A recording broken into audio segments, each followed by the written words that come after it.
The Deep South's oldest rivalry is renewed today. Georgia and Auburn meet for the 126th time. It's as old and competitive as they come. It's what college football is all about.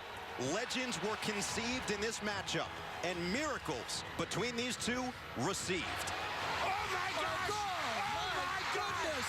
Oh no! The Tigers are on a roll with back-to-back come-from-behind victories, last week claiming their first win in Death Valley since 1999. Nick still on his feet to the end zone. Touchdown!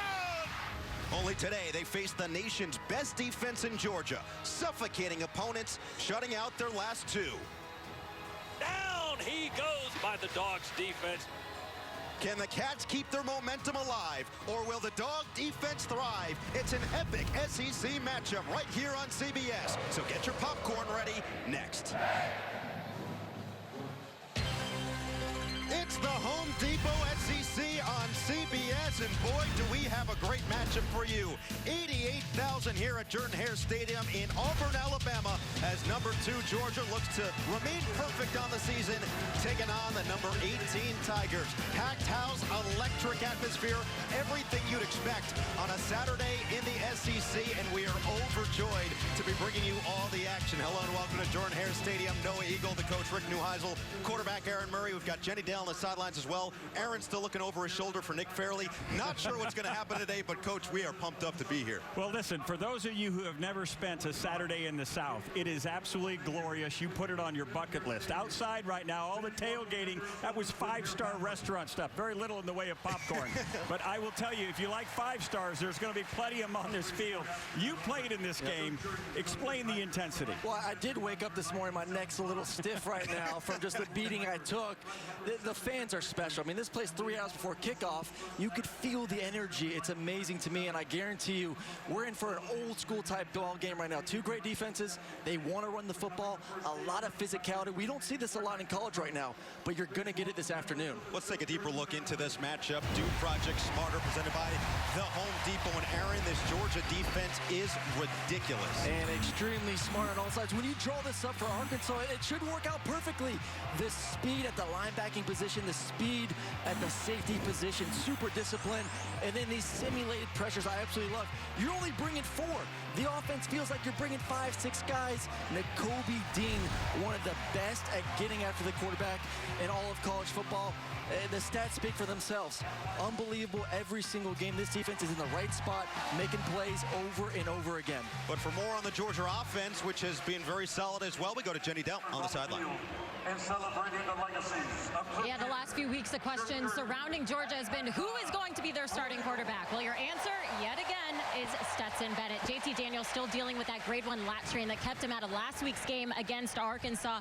On Thursday, he threw roughly 60 passes in practice, and Coach Smart told me, last thing I want to do is to push the envelope here. As you can see, both quarterbacks were warming up pregame, and guys, I'm told that Daniels could be used in an emergency situation, but it's Bennett getting his 3rd start this season.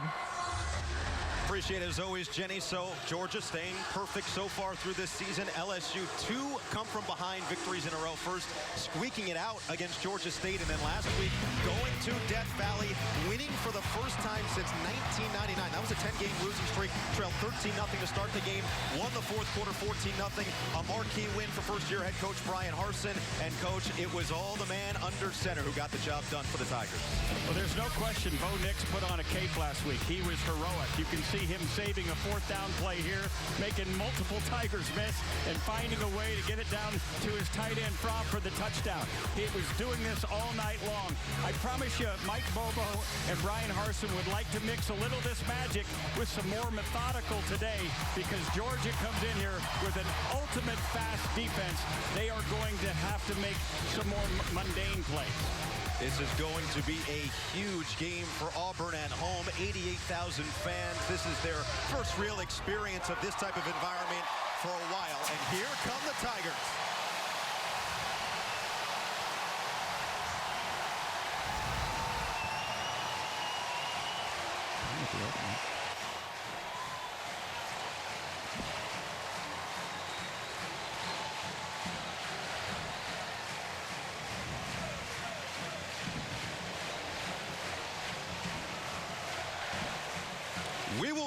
in a moment as Auburn hosts Georgia. Number 2 versus number 18, and all the action is coming up next. The Home Depot SEC on CBS. A great one in store. Don't go anywhere. The Home Depot SEC on CBS is sponsored by Twisted Tea Hard Iced Tea, Wheels Up, Sonic, and by T-Mobile.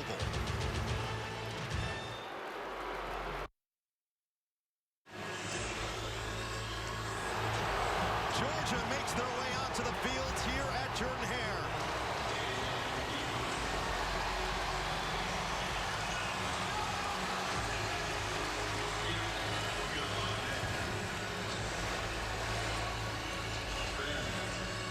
Bulldogs 5-0 on the season. It is the Deep South's oldest rivalry. 126 meeting between these two teams.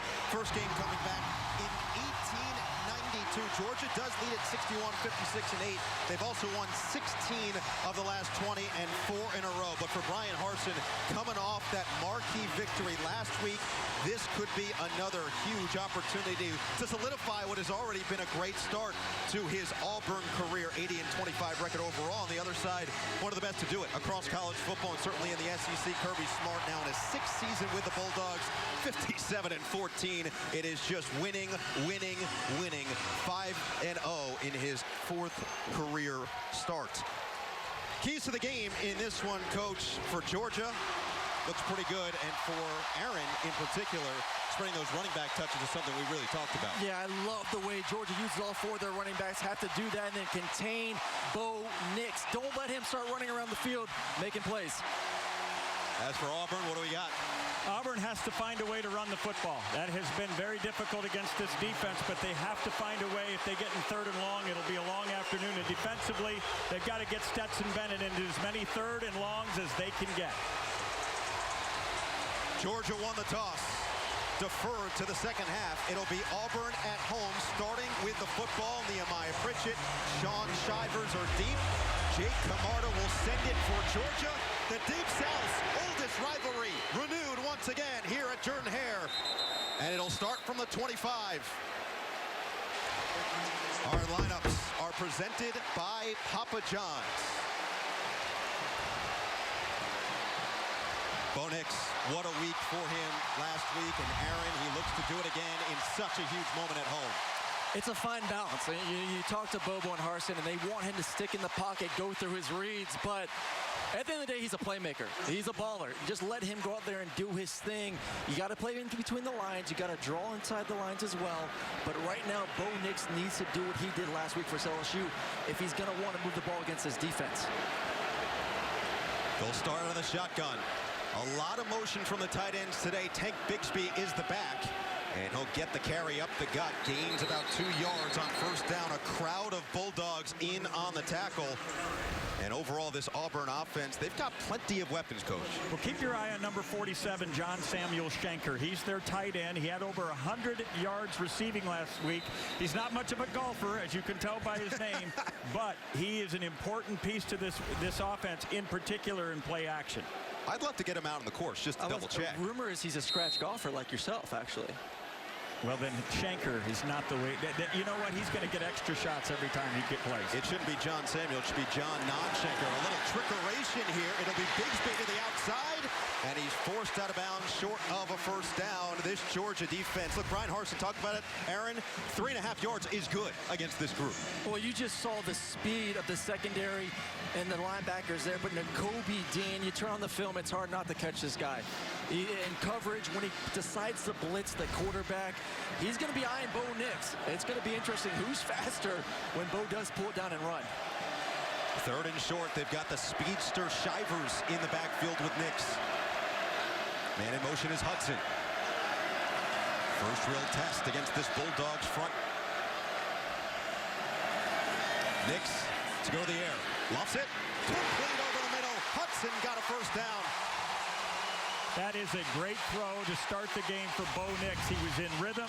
His footwork was sound. He has been so often just wanting to run from cover and go laterally, Aaron. This is exactly what you want from your young quarterback to start the game. Well, it's also a big catch for Hudson. I mean, you saw last week, dropped on a skinny slant.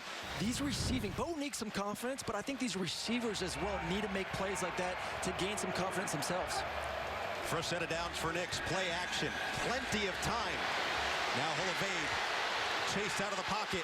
Nix makes something happen with his legs and then tried to throw it away. It was nearly picked off. He got just enough away to force it out of bounds. Anderson was in the area. These are the kind of things that make Mike Bobo pull his hair out. We saw him yesterday. He doesn't have much left. No, that's because of me mostly, I would say.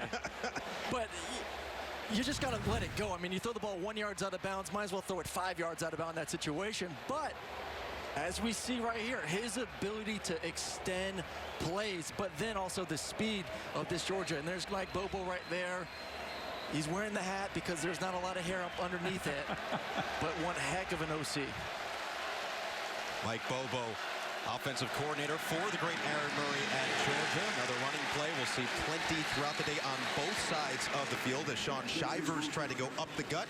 And Adam Anderson, the first one there, one of the heart and souls of this Georgia defense. Well, right now for Auburn, this is where they feel like they can move the football inside, outside zone because they can get double teams. It's hard to move Jordan Davis one-on-one, but if you can get a guard center working to the second level, that's where they feel like they can move them a little bit.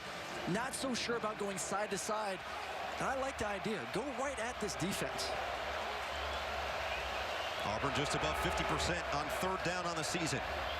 3rd and 6, they'll hand it off again. Nice hole, and it's going to be close. Looks like it's right at the yard to gain. Austin Troxel gave a great block for Shivers to slither through. Hey, this is exactly what Auburn's recipe for success has to be. Run the ball, see if they're going to grab this first down here quickly. Bigsby is back on 4th and short. Go up the gut, and the big man's got it. You know, Brian Harsin said it yesterday. We are going to be aggressive. He talked about trying that pop-over kick last week. We're going to practice these plays. It would be nonsensical not to run them when you get the opportunity. Sure, you're going against the #1 defense in the country, but you've got to show that you're on this field and you belong on this field. They're giving Shivers some early touches today. Usually it's Bigsby and the true freshman Jarquez Hunter, the two running back, that two-headed monster, so to speak. Demetrius Robertson, the Georgia transfer in motion. They try to swing it to him, and a little bit inaccurate there as it falls to the grass here at Jordan-Hare. Well, it's been a minute since Georgia's given up some points, but right there, beautiful read by Bo Nix. It's your RPO run-pass option. He feels the slot pressure coming from the outside, throws it perfectly, and you see right now the clock is still ticking. It's been a minute since Georgia has given up a touchdown or any sort of points, but I'm loving right now the Is that what you young kids call a minute? I was going to say many minutes, but yes. Many minutes. Nix rolling out. He's got his man perfectly delivered to the tight end, Luke Deal. Well, this is where Bobo wants to take advantage because Georgia likes to protect their corners on the outside a little bit too high. So what does that mean? Running backs and tight ends against linebackers. Up tempo. I don't think he got it, boys. Here we go, 4th down again. Something that Brian Harsin teams have practiced for years. Actually, Gus Malzahn teams did it also. When they get those short yardage situations, they go right to the line of scrimmage and try to get the beat on the defense. This time, Georgia very much aware and stopped them. You got the first 4th down. To me, this is obviously you go for it here, but this is huge confidence for this offensive line to say that, hey, you know, most likely we're going to run the football. It's just mano y mano, man on man. Can you get that half yard? Quarterback run possibility here. Georgia tends to shift a lot. There's that run-pass option. Nix got it. This is when you use your quarterback's legs on these 3rd down, 4th down, and short. You don't want to get him hit too often, but those downs are critical, so you'll take the chance. Well, I love the pulling of a receiver and a tight end Shanker right there. Ours is zone read. He's going to read the defensive end. He crashes, he pulls it, and now all of a sudden you got a lead blocker. You got 2 lead blockers for Bo Nix in order to get that first down. By the way, guys, I know you both believe in the announcer's jinx, or at least I believe you do. I didn't mention Nix's streak, but he has broken the Auburn record, consecutive passes without an interception. He's above 251 now in a row. They'll go back to the air here. Nix Pressure fading away and connects with Bigsby. Makes a man miss. Bigsby still on his feet and drives forward for a first down. Mike Bobo has to be so pleased with the rhythm of this drive. He had Bigsby earlier, but again, kind of that Sundance Kid mentality. Can I move? He moves, he throws accurately. Bigsby gets a first down. Oh, and also the blocking of Nakobe Dean. We highlighted him to start this football game. His ability to blitz and win one-on-one battles with guards and centers. They locked him up. Gave Bo Nix just enough time. Get it back to Bigsby, the sophomore. Strong, big 2020 SEC freshman in the air, and that's going to be a flag. Nolan Smith just losing his discipline right there. No need to throw him to the ground. Whistle had blown.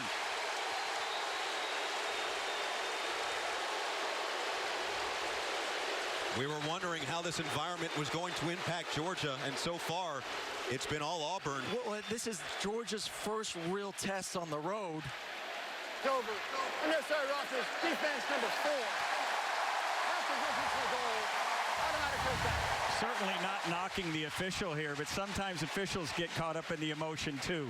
You see that play probably 100 times and 50 times it did get called, not 100. In today's game, I disagree in the fact that they're protecting players, especially quarterbacks, but I think overall, you're in a rivalry game.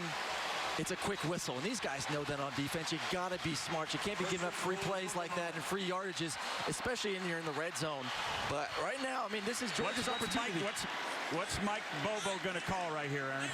You got to, to me, it's run the football, but get the tight ends involved. Like I said, I love the matchup with Shanker in the red zone against linebackers and safeties. Georgia has been outstanding at keeping opponents out of the end zone in the red zone. Double fake, Nix for the end zone, and Shanker had it, but dropped it for the first score of the game. Well, Aaron Murray knows where the ball's going in the Bobo offense. Tight ends in the red zone, and that's a similar play they hit last week versus LSU. You sneak them on a wheel route, and what Bobo always told me, big guys, fullbacks, tight ends, don't make them jump.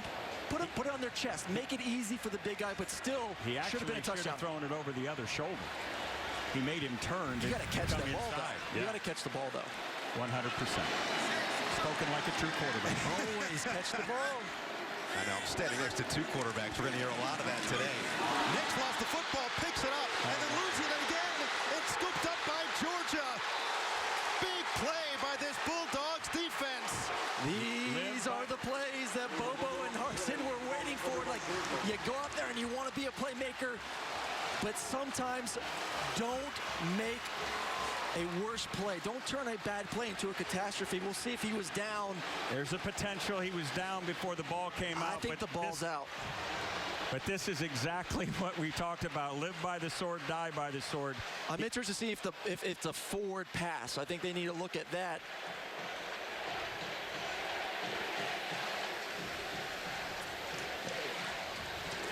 We'll get another look after the break, but as of right now, an absolute fantastic initial play by Anderson. Nix loses it a second time, picked up by Ringo, and Georgia's in business. Adam Zucker, New York, with this Jeep update. We had the second most points ever between Ole Miss and Arkansas. Rebels up 52-45 with 1 second left. KJ Jefferson finds Warren Thompson. Razorbacks, they're not going for the tie. They're going for the win in Oxford. But the pass falls incomplete. Rebels win. Guys, this one was popcorn worthy. Just another Saturday in college football, and here is the update from Jordan-Hare. It is intentional grounding on Bo Nix. This was not a fumble, but it was a forward pass. So let's bring in Gene Steratore to take us through everything here. Gene, this was obviously a very complicated play. What'd you see on this Bo Nix sack and trying to get rid of it? It is, and a great job by replay. You know, Ken Williamson, the referee, rules fumble on the play. As we look at the end zone shot, we can clearly see that before Bo Nix gets to the ground, his arm is moving forward. It's very brief, but a forward motion. It's a forward pass. He's out of the pocket. The ball doesn't get back to the line of scrimmage, so intentional grounding is the proper call after review. So it'll set up 3rd and goal from just outside the 15. They'll swing it to Shivers, and He gets back inside the 10, but it'll bring up 4th and goal and a decision here for Auburn. Oh, you kick the field goal, you take the points, but I just want to know during that commercial break, the conversation, I can hear it in my head right now between Bobo and Bo Nix and Harsin and Bo Nix about you're in the red zone, points are almost guaranteed. Play smart. Let our defense, same thing with Georgia, let the defense win the football game. Points are valuable right now, and we're about to see maybe does that streak those minutes. September 18th was the last time anybody scored against Georgia. 24-yard attempt for Anders Carlson.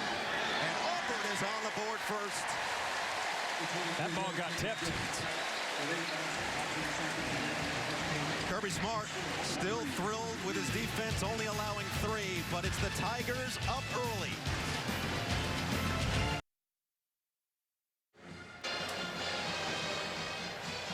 3-0 Auburn on a 24-yard field goal from Anders Carlson. But look at what happened last week. Carlson was 1 for 3 because of this. First, a long field goal that just sails wide right, but more importantly, a second attempt closer towards that red zone, blocked by that LSU attack. And Coach, you pointed this one out. This was some initial pressure by Georgia.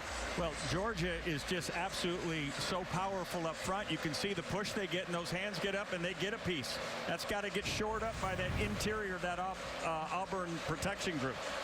Not to mention last week against Arkansas, 37-0 win. Dan Jackson blocked a punt for a touchdown. As we get set to see Georgia's offense for the first time, it'll be Carlson sending it deep. Zamir White and Kieris Jackson there to receive for the Dogs.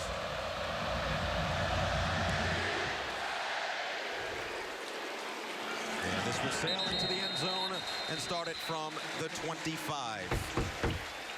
Our lineup presented by Papa John's as we take a look at starting quarterback for the Georgia Bulldogs, Stetson Bennett. Well, for many, Stetson Bennett's lasting memory is the 3 interceptions he threw in Tuscaloosa a year ago. But for Bulldog fans, they know they've been much more fond memories. He this year is already averaging like 8 yards a carry. His legs will be a part of the game. He's a game manager, yes, but he's been managing brilliantly, 70% as a passer. 2 tight ends here. Bennett will go out of the gun with White standing to his left. And they hand it off to the junior who plunges forward for a gain of 3. Tony Fair makes the tackle. Aaron, here's our Papa John's Georgia offense. Well, Brock Bowers at the tight end position has actually been tremendous. They'll move him around. Auburn this year has not been great defending these tight ends. Have given up 14 receptions to tight ends already this season. One of the premier guys in all the SEC. Bowers, a true freshman. The coaching staff has called him a special type of player, and he has proven them right so far this year. Stick with the ground game.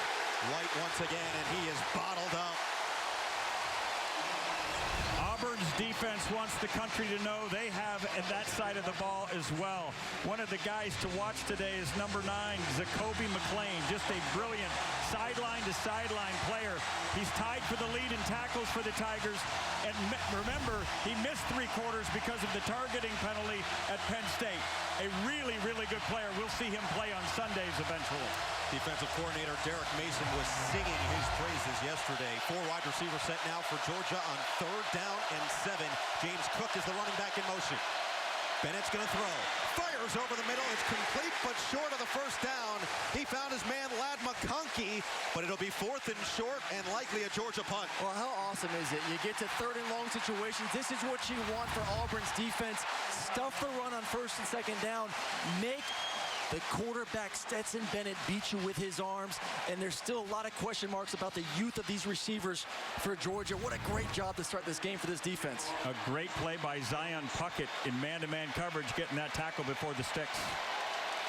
Camarda comes on for the punt, averaging. This is when you really go, how mad are they going to be at me? It's a nightmare going through that young man's head right now. Demetrius Robertson will return here. Nice booming kick spiraling in the air. Robertson fields it and calls for that fair catch just inside the 20-yard line. So Auburn with the early lead will take over, and Bo Nix looking for more points next.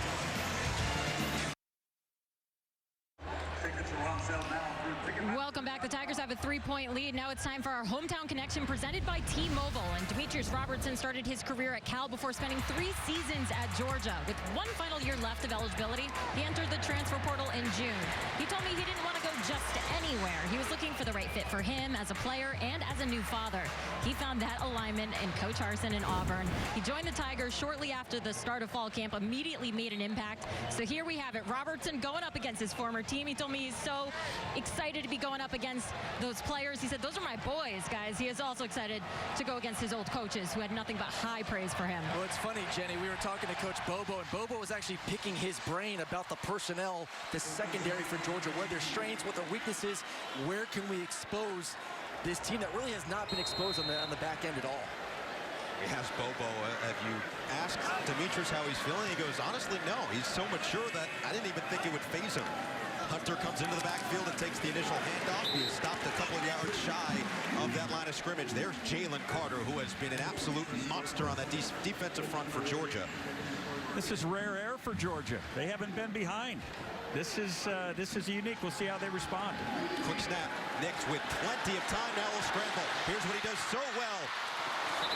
Just shy of the first down as he's out of bounds and will set up third and short. Here comes another 3rd and short. Do they go right to the line of scrimmage again? And right now you're seeing this defensive line not really wanting to get after Bo Nix. It's more of, can we contain them? I mean, this is a defense heading into the game, 18 sacks. But right now they've been preached all week long. Stay in your lane, stay disciplined. Don't let Bo Nix run around. So that's why you're seeing adequate time for him to get through his reads right now. Auburn sticking with experience, by the way, in the backfield. Sean Shivers, again, the senior who was very involved on that first drive. 17 plays to get the 3 points. 3rd and 2. Nix dropped again and intercepted. It was batted up and then taken away. Nakobe Dean comes over and gets great field position for the Dogs. Sean Shivers is obviously in the game because they think he's the best receiver from the backfield. He's got to make this catch. The ball is on the money. It gets away from him. And the speed of Nakobe Dean is on display again, Aaron. It was an accurate pass, but it was a fastball. I mean, that ball has had some heat on it from Bo Nix. Just like with the ball to the tight end, with backs and tight ends a little bit more accurate. That's his first interception in a long time. He broke the record. Now he has to start over again and see if he can break it once again. But I thought a little bit too much heat on that one. 5th Auburn drop already in this game. And that's just the feel and pressure of that Georgia defense. Just the thought process, knowing they're going to be there every step of the way. Bennett will run. We talked about Stetson Bennett's legs. Todd Monken knows he's got a little ace in the hole here when defenses gang up against these 2 really good running backs. Oh, you saw Auburn right there. They went to a single high, so they have enough guys in the box to stop the run, but that doesn't account for the quarterback. And I expect to see more and more of that in this ball game. Get to single high, put an extra defender in the box, but defensive ends have to be wary of Stetson pulling the football and running. Cook stays in there as the running back. Bennett, play action, perfectly placed. First down yardage for A.D. Mitchell. And that's someone I want to see have a big game. I was watching practice the other day. He stood out to me. Tall, strong-looking receiver. He's playing the X right now, so if he gets one-on-one matchups, they're going to go at him. Quick tempo here. Handed off Cook. Scampers forward for a couple. One thing we've seen in the Georgia offense in the last couple of years is the ability for the quarterback in the RPO world, run-pass option, to take what he thinks are gimmies. If they're going to play soft over there to that single receiver into the boundary, he has the green light to go ahead and make the throw. Now, right now, they're bringing in the big boys on this play. This is what you want in the red zone right now. Justin Robinson on the outside. Washington, the big tight end, number 0, has been banged up, getting back into the swing of things. See if they get them involved down here. Zamir White is in. He had 2 touchdowns last week. Looking for more. Keeps the legs churning and all the way through the 5. Marcus Harris, the first one there for the Tigers. This is where power ball becomes the advantage of the Georgia Bulldogs. The size of their offensive line is superior to the Auburn Auburn defensive line. It wasn't always there that way when Derek Brown was in the middle of that Tiger defensive front. But this group has to stunt a little to make up for the lack of size. Well, they're going a little bit smaller now with 3 receivers on the field. They're going to spread you out. And don't forget Brock Bowers on the backside. He's a threat one-on-one. Pressure comes off the edge. Bennett rolling, firing, incomplete. He was looking for A.D. Mitchell for the second time on the drive, and nice pressure and nice coverage by Chandler Wooten on the backside. And man-to-man coverage, and great job by Bennett. Nothing's there. Throw it away, move on, get this thing tied up most likely with a field goal.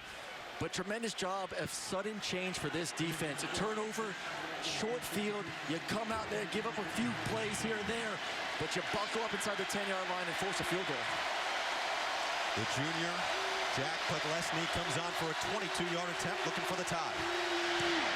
And he splits the sticks. The interception sets up great field position for Georgia. They capitalize and knock things up. First quarter, tied at 3.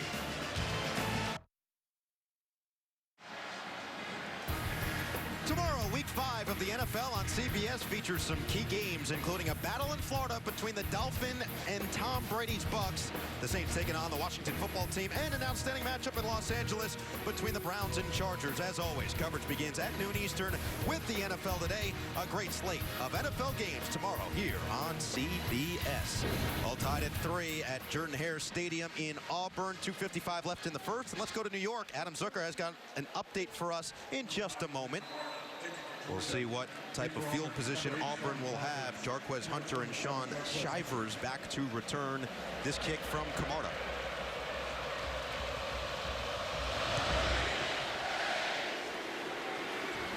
And once again, we got another touchback. I was so excited to hear Adam's voice, and we finally get to hear it. So, Adam, take it away. Hey, Noah, it's great to hear your voice as well. And Oklahoma trailed the Red River Showdown 28-7 after the first quarter, tied at 48 in the final seconds, and this completes the largest comeback in rivalry history. Kennedy Brooks directly to the end zone. Most points in rivalry history as well. Sooners still perfect, guys.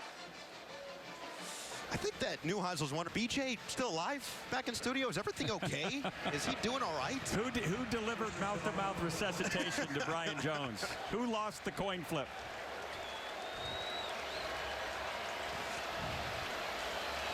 Nix orchestrated a great opening drive, goes empty set to start from the 25. Run it up the middle. Nix dives forward. And just trying to make something work to get something going here. Well, and Bo Nix needs to eliminate some of these questionable plays. Just throw the ball out of bounds. Don't give them an opportunity. And don't turn a bad play into a catastrophe. Fortunate on that one. And then a little bit of a fastball to his running back out of the backfield. A little bit of touch. Lead him. You're going to be able to get the first down.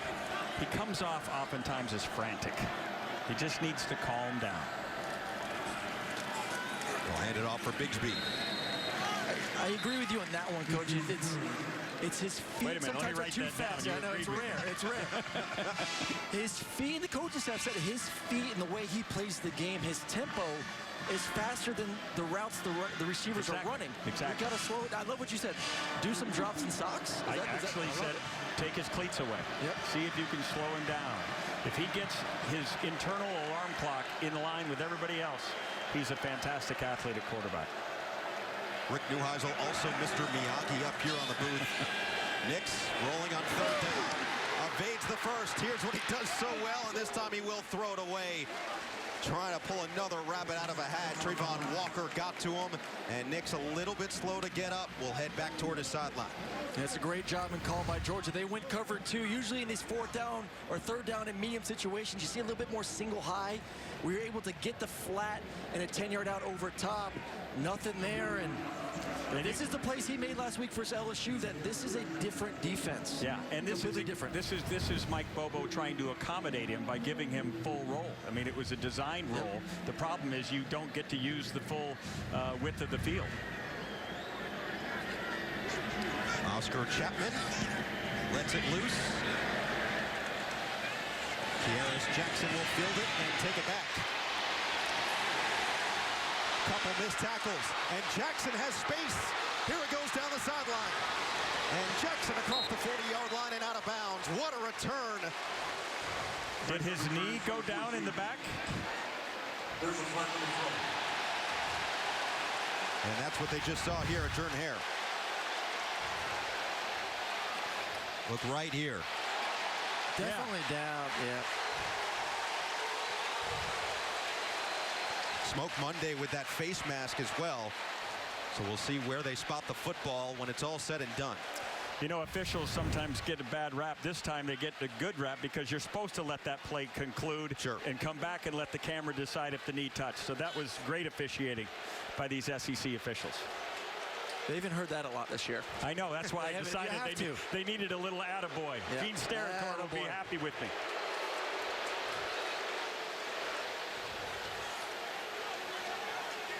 Once again, Jackson's knee touches here. Monday was dragging him from behind. By the way, Smoke Monday and Anders Carlson probably got the two loudest cheers from the fans pregame as they were announcing the starting lineups for Auburn. 126th meeting, Deep South's oldest rivalry, as Georgia looks to stay perfect. And we await the official word. During the kick play, illegal formation on the offense. The penalty went in force, 5 yards into the run. First down. Now they have to go look at the replay and see the knee down. Yeah, they need to go back and see this, which I'm sure they will. It was pretty evident the knee was down.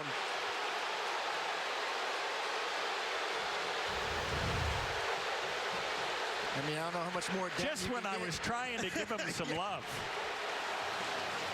Right there. They'll get it right. This is what the camera crew, and that's why we got our great CBS guys. Atta baby, Aaron. See, the maturation in you is outstanding. I've learned from the best. Calm. We'll bring Gene in here, and just to reinforce what we believe we already know, Gene, it looked like Jackson was down before he made that initial run. So, sure, the penalty will still apply, but you have to spot it back here. Is that correct? That's correct, Noah. Yeah, they'll go back to the 14-yard line where the runner is ruled down by contact. Then they'll enforce the 5-yard illegal formation on top of the end of that run, which will give Georgia the ball first and 10 at the 19-yard line, I believe. Gene, just from a mechanic standpoint, shouldn't the replay official have signaled down that that was the case in terms of the knee being down before there was an announcement that was going to move the ball literally 30 yards away from where his knee went down? Most definitely, Coach. Anytime replay initiates, you want them to finish all of that before the referee makes his formal announcement, so we're not into this this delay that we're experiencing right now. You want to gather all the information, and then once we make the announcement, we want to get back to playing football again. By the way, Gene, we'll send you Neuheisel's address for whatever bribe you offered him to praise the officials. Whatever it is, we'll get you his address. It'll be there, Noah, for sure. I'll take anything I can get from Coach, guys. Gene, the dancing machine. The best. We are blessed to have him. Absolutely the best. So as of right now, the initial call was Georgia ball right at the 50. And after review, during the punt return, the runner was ruled down during his initial return. However, there was a foul for illegal formation on the kicking team. That penalty will be enforced in the previous spot. 5 yards, and we'll repeat fourth down. Yeah, that's a smart play by Georgia. They're going to have to re-kick it. Yep. Yeah, they had the option to tack on the 5 yards, obviously with a great return, or make them re-kick it since they would be back inside their own 20-yard line. And see if Jackson can get a little bit flexible and just keep that knee up this time on the second go. That was a lot of emotion spent for 5 yards. Yeah, but SEC fans, they can handle it. That was a lot of emotion spent for 5 yards. A Saturday in the South.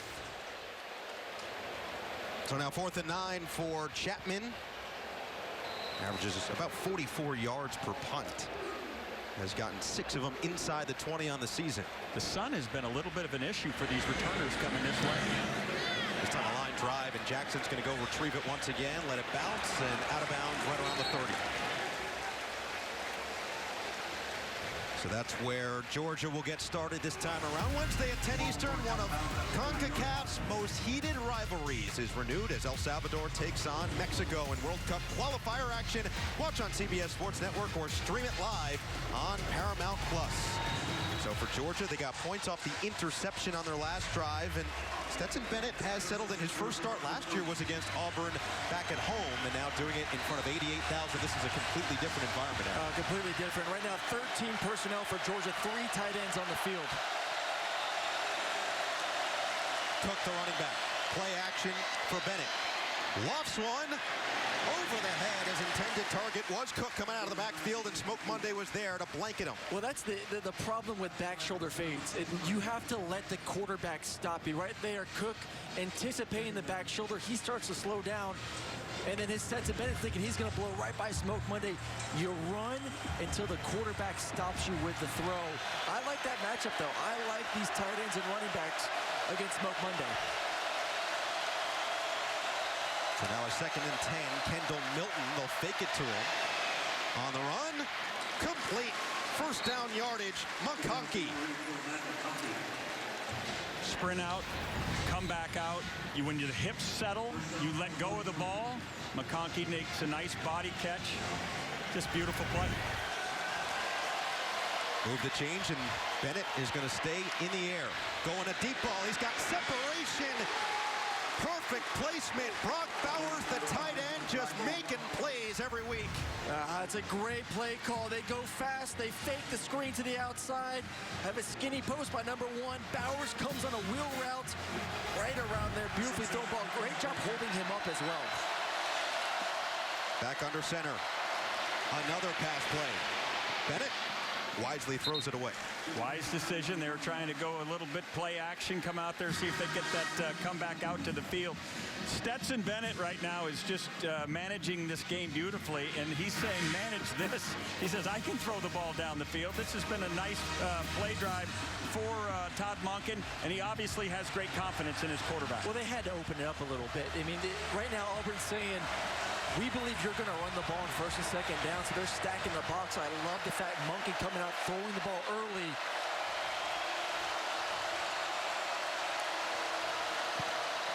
Fake it to White. Lofted on the sideline. Oh, what a grab! Did he haul it in? No, he dropped it. Darnell Washington, but a flag. I mean, the big boy going up and just using those big paws, almost making one heck of a catch, but you give a kid that's 6'7" that opportunity. At the end of the day, it's going to be a catch, or as you see right now, it's going to be a PI. Pass interference. Defense number 23. I don't know what the defender's supposed to do against that big body. And includes an automatic first down. By rule, both are entitled to get to the ball. I don't know what you do. So McCreary is 6 foot 190. Washington is 6'7", 265, and as athletic as anybody on this team. First action in a while for Washington, who is highly touted out of high school, but has dealt with a number of injuries since arriving in Athens. They'll go back under center, and this time to the ground. Zamir White, no room. Could be the last play of this first quarter here at Jordan-Hare. We expected a back-and-forth affair between number 2 Georgia and number 18 Auburn. That is what we have gotten in front of 88,000 faithful.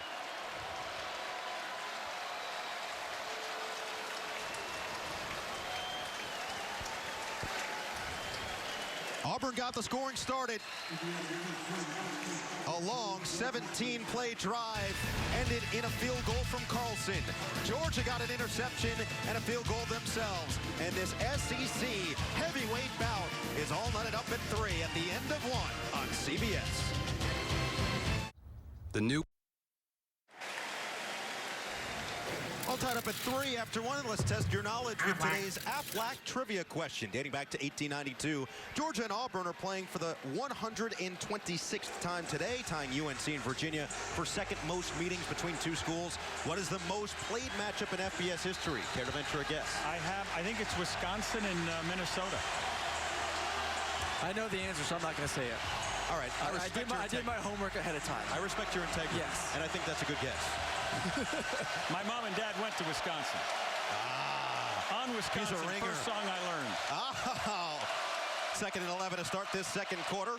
Bennett escapes, makes one juke. Bennett still on his feet and gets popped just short. Smoke Monday came in like a bullet, and a flag is thrown. Now here's the question. I can't wait to see this because I am very been on the fence for the majority of these calls. Auburn got in trouble for one against Penn State, which I think most people out there would completely disagree with. We're gonna get some replays on this one, but it's tough when the quarterback or runner starts to fall down. You have a target area. Personal foul, targeting with the crown of the helmet. Defense number 21. Yeah, the problem is he's launching and he's using the crown of his helmet. The runner is not a defenseless player because now he's a ball carrier and he hadn't transitioned to the ground. To me, it's the crown of the helmet and the launch. Yeah, you saw the head go down. But I know where we can get an answer. Yep. Where's that? Is that the dancing man? The dancing machine. Gene, what do you got for us here? Coach, Smoke Monday would be a really tough loss for this team. It would be, Noah, and Coach hit the nail on the head. Stetson is a runner, so he's not defenseless. So the only target we can have is leading with the crown of the helmet and attacking with force with that crown. And as we watch the replay, we can see Smoke Monday's helmet in a position where he is initiating contact with the top of his helmet or the crown and attacking with that. And that is what the target is. Targeting is confirmed. The penalty is half the distance to the goal. First down.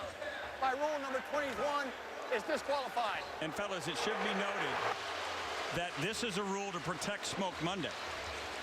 This is to protect him as much as the Stetson Bennett on this play. Because when you drop your head like that, you put yourself at risk. I completely agree, and it's just unfortunate for defenders that Stetson's going down to happens. I'm still in the belief, though, that a football player should not be kicked out of a football game for the next 3 quarters. A game that means this much because of a play like that.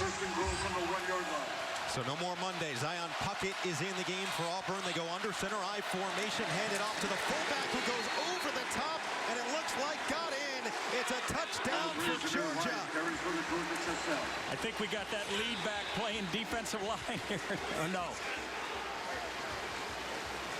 Zamir White, 2 touchdowns last week, gets his 5th of the season. Well, a little fullback dive. They actually put Zamir White at fullback, hand in the dirt. And I love it. Quick snap, quick hitter. Give it to the fullback. The running back lined up as fullback and go right downhill to be able to get the score for the Bulldogs. The hidden fullback. The hidden fullback. Brings Podlesny on for the extra point. Already hit from 22 earlier today after that interception set it up. Kobe Dean.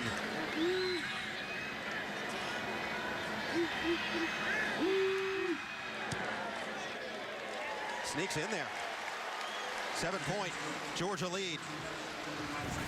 That's a great job. A little bit through the air with Stetson Bennett. And Zeus finish it off. Bulldogs up 10-3.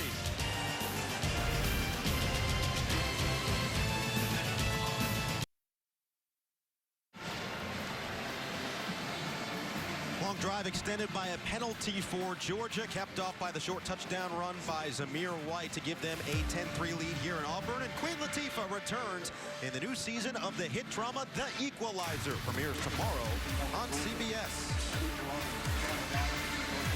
Electric atmosphere here at Jordan-Hare Stadium in Auburn. 88,000 on hand to watch the Deep South's oldest rivalry, with number 2 Georgia looking to stay perfect on the year. Jarquez Hunter is back deep, and he's going to take it out.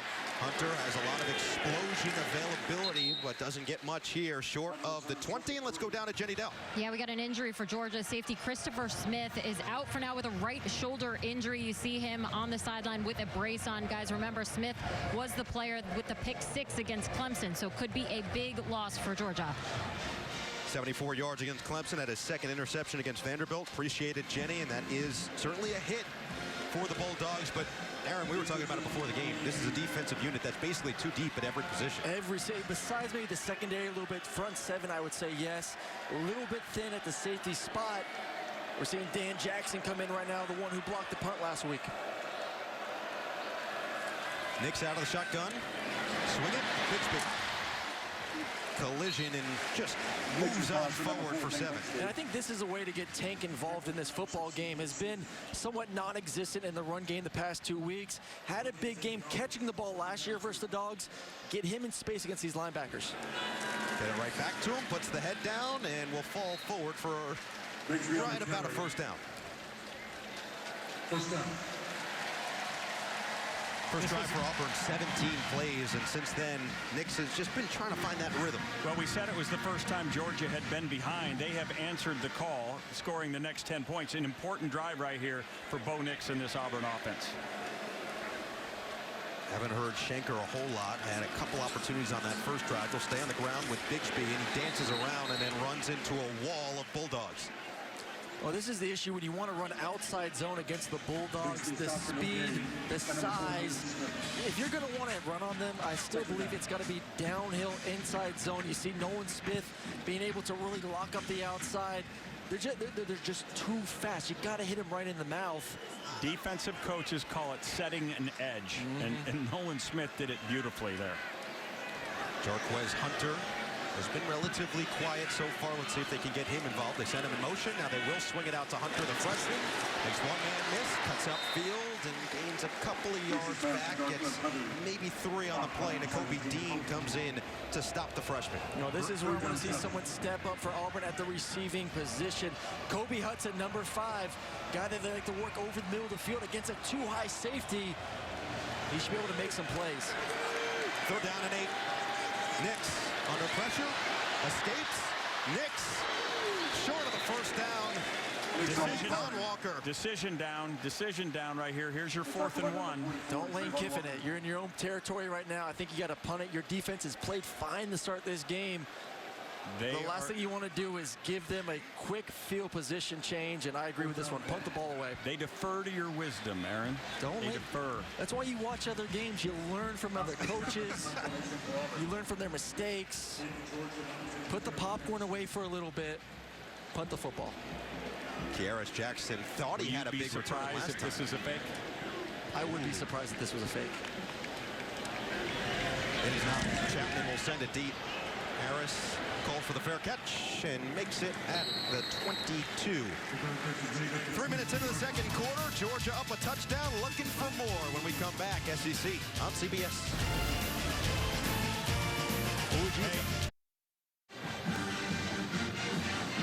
Georgia up 10-3 with the football here just a couple minutes into the second quarter, and we had some loss for the Auburn defense just a few moments ago. Smoke Monday was ejected from this game with a targeting call on the field as he lowered the crown of his helmet.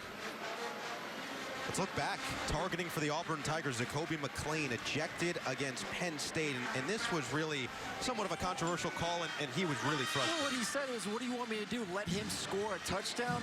What? Defenders nowadays, I feel bad for them. This one, it makes a little bit more sense, but still I go back to the thought process of, do those hits deserve to be kicked out of the ball game? If you want to give them the penalty, yes, but I don't think they need to be sitting on the bench right now. A lot of national conversation on that topic, maybe borrowing from the NBA, flagrant 1, flagrant 2. So Donovan Kaufman coming in, transfer from Vandy, has started 3 games this year, so he is experienced. First play of this drive goes to Kendall Milton on the run, who just slivers for a couple of yards, and Kaufman comes in to make the stop. So, look, guys, Smoke Monday, one of the on-field energetic leaders of this Auburn defense, and already without one of their captains in Owen Pappo, who is pretty much the heart and soul along with Chandler Wooten. So who else has to step up for Auburn defensively here as an emotional leader and certainly making plays on the field? No, this front 7 has to, especially Chandler Wooten, has to continue to make plays to slow down this running game, pretty much eliminated through the first half. Bennett back to the air. A nice one. Look out for the big target, Darnell Washington, who is really difficult to bring down. Gets all the way to midfield on the catch and run. This is a Battlestar Galactica athlete. I mean, he is enormous, and he's a graceful athlete. He was lost for the early portion of the season because of foot surgery, broke a foot, so he's playing himself back into shape. But you can imagine how Todd Monken loves having him back. Loves it, but I think that was the first example of what losing Smoke Monday meant. You saw right there, Kaufman was covering him one-on-one. That would have been Smoke Monday's guy in that situation. Gain of 25. Play action and plenty of time. Bennett airs it out. Plenty of separation as well, and it's complete. Ladd McConkey down the field, sets up first and goal. Little stutter in goal on the outside, and should have been a touchdown. Stetson, this is the knock on him. Can he throw the ball down the field as far as JT? No, but listen, he gave this guy an opportunity. Big play, but beautiful route by McConkey. Gain of 46 after a gain of 25. They hand it off White, who already has one touchdown. Keeps the legs churning for a couple here. It's a beautiful job. Look at this. We've seen these double moves. We saw him hit that pass earlier in the game. It was set up. They have it exactly the same way. They take full advantage. And great job using his eyes. So many times receivers just want to stutter. Don't do enough at the top of the route to sell it. Beautiful job. Bring the eyes back to the sideline. DB jumps. Easy big play, explosive play for this offense. In the red zone, Auburn's defense has been very solid. 3 tight ends, though, here for Georgia. Big play earlier on the drive, went to Washington. Bennett keeps. Bennett stopped short.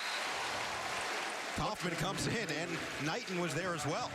Looked like some confusion on this play. Didn't look like this was the way they practiced it. And when you're caught with the ball, and you're not supposed to have it, get it north and south and try to save the day. Well, we've seen Bowers with a couple reverses and a touchdown on a reverse. I think the goal was to run the ball there to the left with James Cook and then fake the reverse to Bowers. Cook went right, quarterback went left, and, you know, at that situation, Stetson did the right thing. Get down. Get back to the line of scrimmage. Huge down for this Auburn defense. A.D. Mitchell on the outside. Milton, the running back. They will throw it. Fires. Hauled in. A.D. Mitchell. Touchdown, Georgia. Just a beautiful angle route. He starts in on a hard charging slant, puts his foot in the ground and returns. And just, it's too much for Roger McCreary to hang on for that long. They really love number 5, A.D. Mitchell. Promising future. Beautiful route. Sells it to the inside. Chris Cut coming back. And that was a great job. Stetson Bennett, I said, running the ball has been a little bit difficult. Can Stetson Bennett win a game? Is he a game manager or not? He's managing it pretty well right now, Coach. Yeah, he's managing it beautifully. Podlesny puts in the extra point. A couple of big plays on this last drive. Big plays from the mailman, one-on-one. Great route by McConkey. Get on top. Accurate throw. Then A.D. Mitchell, one-on-one in the red zone. Georgia up big right now.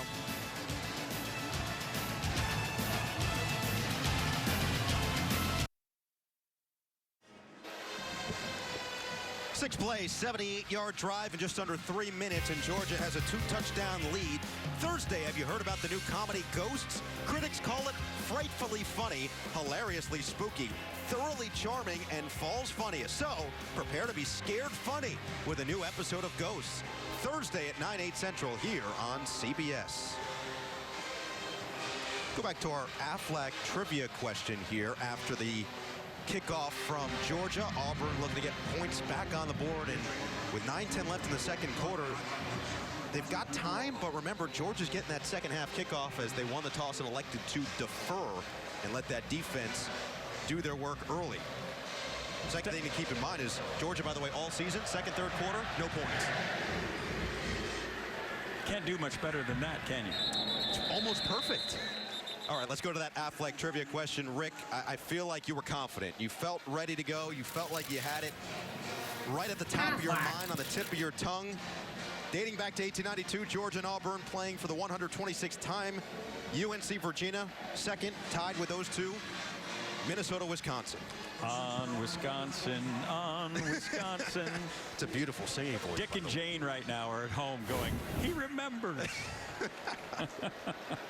I love it. It is true. My parents' names are Dick and Jane. Which is even better. I know. I was this close to being named Spot. Would have been legendary. I mean, you're legendary already. Hunter with a nice run on first down. Stumbles forward for 9.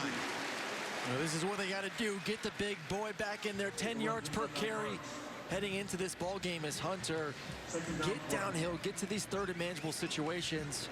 And let's see if we can get Bo Nix back into this game. Get him in some rhythm, easy throws. SEC Offensive Player of the Week going back to the aerial attack. Couple of fakes, couple of flags, and he's dumped in the backfield. This is a perfect example of what plagues Bo Nix. They have a double move called to the top of the field.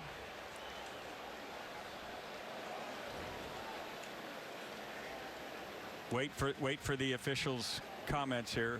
But they had a double move to the top of the field, and he was off of it before it materialized, and it would have been a touchdown. Now we'll wait and see what the flag is. Well, it looks like holding on the inside. You saw big Jordan Davis running through that offensive line. But the reason he got off it, his feet were too fast. Holding, offense number 52. That penalty is declined. Third down. Right there, Bo Nix, double moves take time. You got to be patient. And right now, his feet are telling him to get off of it because they're too fast. You got to slow it down, especially double moves. 1, 2, 3, big pause, hitch, pump, second hitch, and let it rip. He's just getting through the reads too fast. Loss of 9, sack from Zion Logue will bring up 3rd down and 10. Shivers, who tipped up the pass in the first quarter for the interception, in the backfield with Nix, who will take the shotgun snap and look to throw again. Rolls out and throws it at the feet of Shivers, incomplete. Trayvon Walker there to apply some pressure. That's a great job by Walker on the inside, actually playing the 3 technique. You get a little nose tackle and tackle twist on the inside. Able to flush Bo Nix, but listen, at 3rd and 10, not a lot of confidence in these receivers right now. You can't get into that situation. John Samuel Shanker was open, but he was short of the first down, and that may have been why Bo chose not to throw it to him. 3rd punt of the day for Oscar Chapman, Australian. Another excellent Australian punter, and Garris Jackson will let it bounce out of bounds, giving Georgia some decent field position to start this drive just inside the 25-yard line. So Georgia looking for more, already up by 2 scores.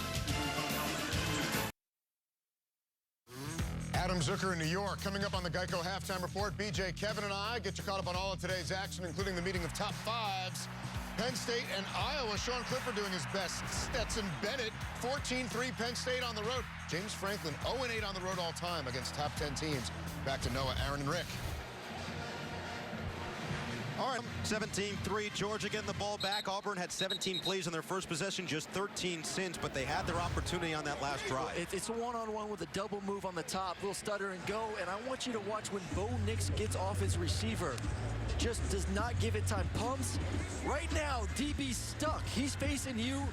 Hips are down. Receiver's going to blow right by, and he's off of it. He doesn't allow the play to mature because his feet are just a little bit too quick. They're ahead of the receivers at the moment. Just have to slow him down a hair. That's an opportunity for a big play down the field for this quarterback. Quarterbacks have to have what we call an internal alarm clock. If it's not on time, you can't be good. Auburn led this game 3-0. Georgia has scored 17 unanswered, and in this quarter alone, Georgia now with 89 yards. Auburn for the game, 92 total yards of offense. That's a rare unforced error by Stetson Bennett. He has been outstanding thus far today. Over 13 yards an attempt going into that particular play. Just got to play catch. That's for right now for this Auburn defense. I think this is a huge possession to get off the field. See if you can get a 3rd down. Get your offense in good field position. Got to put some more points on the board before halftime. Bennett hands it off. Cook. Not a lot of room there. An interesting down right here for Derek Mason, the defensive coordinator for Auburn. Is he going? We got an injured player here. Jamari Salyer, who was one of the leaders. Their left tackle, yeah. When we talked to Todd Monken, he said that was one of the guys that has the loudest voice in that locker room. We'll get an update on Salyer when we come back. Good news is that senior Jamari Salyer walked off on his own power. Here was the injury. A lot of big bodies there, but it does look like Broderick Jones will be replacing him at the left tackle position. The head coach's nightmare every time bodies go down. Yep. Just want everybody to get back up. And we're seeing right now, they did a lot of drop 8 versus LSU in these situations last week. 3rd and 8. Quick throw to the outside, and Jackson is stopped immediately there. That Auburn secondary was all in the area to make sure Jackson couldn't get any yards after the catch. And that's a great job by Simpson, making sure he doesn't get blocked to the inside. Keep your leverage. Poor blocking on the outside by Georgia. Like I said, that was a huge stop to be able to get your offense, hopefully good field position, get them on the field, and get some confidence back, too, because Georgia offensively was moving the ball there in the second quarter. Going back to that concept of keeping the edge. He kept his outside arm free, forced it back to his help. Brilliant play by the youngster. The Georgia transfer, Demetrius Robertson, is back to receive this punt from Jake Camarda. Nearly blocked. It's a high and short punt that will go out of bounds across the 35-yard line. So some great field position for Auburn to start this drive. Keep our eye on the SEC here. 3 undefeated teams remaining after Kentucky beat Florida last week. They are one of those 3 with Georgia and Alabama, the top 2 teams in the country this season. Ole Miss gets past Arkansas 52-51. A failed 2-point conversion by Arkansas. No time remaining would give that game. The get off the mat bowl was everything everybody wanted to see. That's an offensive explosion, 52-51, and give Sam Pittman some credit for trying to win the game in regulation. Second of our doubleheader, Alabama, Texas A&M, right here on CBS. We'll see if Bryce Young and company can keep the momentum rolling for the tie. Handoff on first down. Jarquez Hunter runs into a wall. Quay Walker was the first one there for the Bulldogs defense. And I think right now, too, we need to find a way to get Shanker involved in this game. He had an opportunity early on, missed an end zone little touchdown on a wheel route, but he's been non-existent, and they were going to love his matchup against these linebackers and safeties in this ball game. He's number 3 right now in the formation, lined up against a linebacker. Send Shanker in motion to the outside. 2nd and 8 for Nix. And it's Hunter again.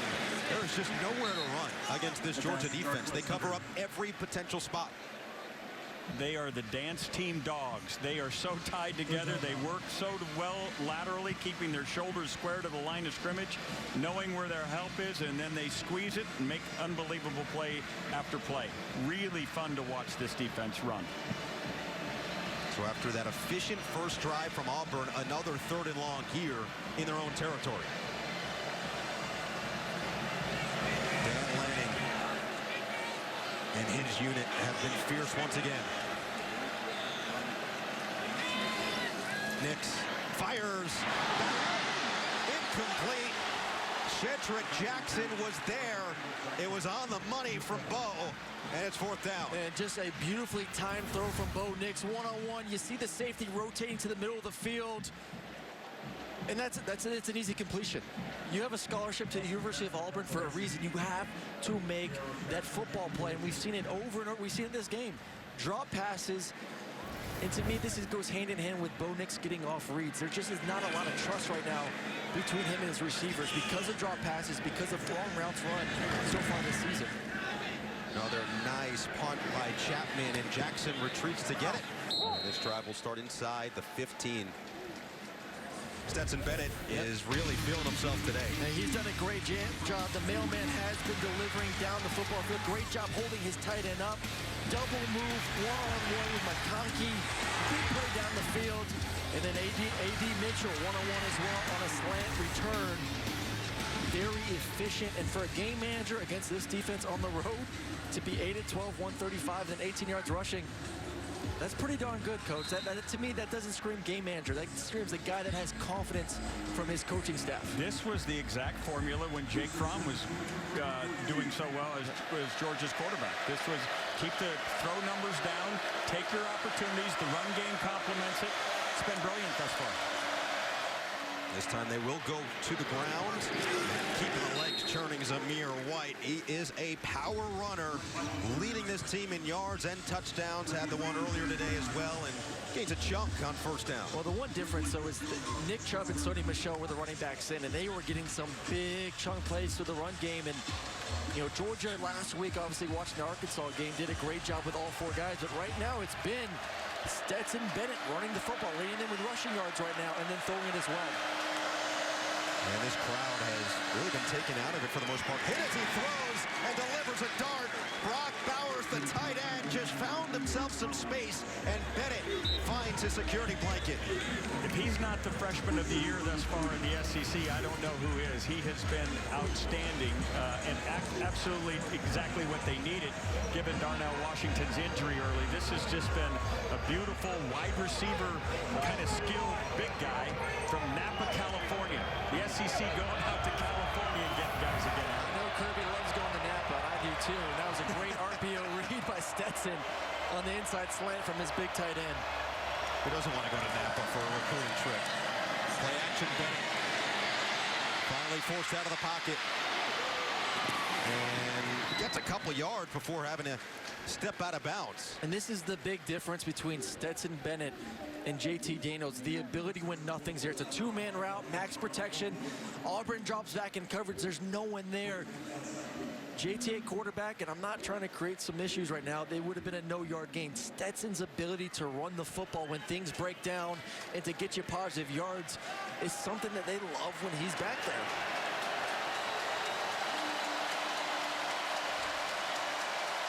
Let's see if the crowd can get back involved as they were in that first drive. Milton. Nice tackle coming over. I feel like this is a big down here, fellas.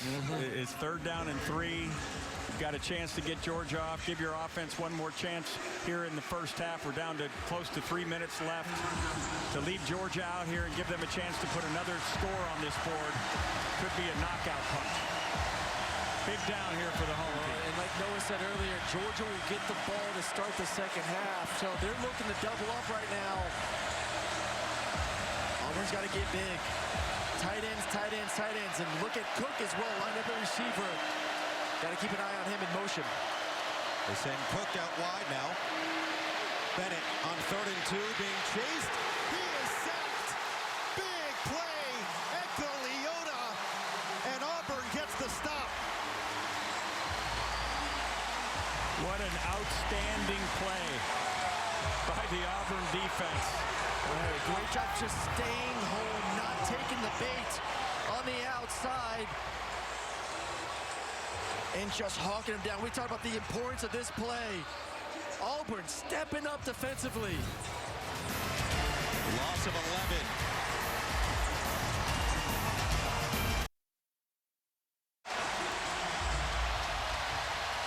Feels like there's been a battery plugged back into this place. The energy is 100% back. 88,000 fans here at Jordan-Hare Stadium as Georgia will punt it after an Auburn timeout.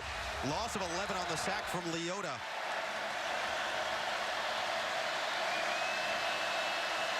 Monster play by the Auburn defense. Robertson is back deep, and we've got movement first.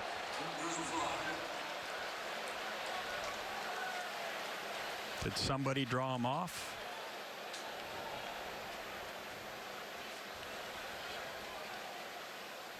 Ball start on the offense of the 17.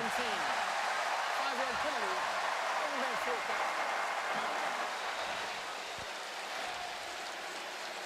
Crowd is making a difference down the stretch in this second quarter. We were waiting for that 12th man, so to speak, to really make its presence felt. And it feels like in the biggest moment where this game could shift in either direction, they have come and provided that spark. Robertson will receive. Camarda sends it to him. Robertson lets it bounce, then retrieves it and is spun down immediately.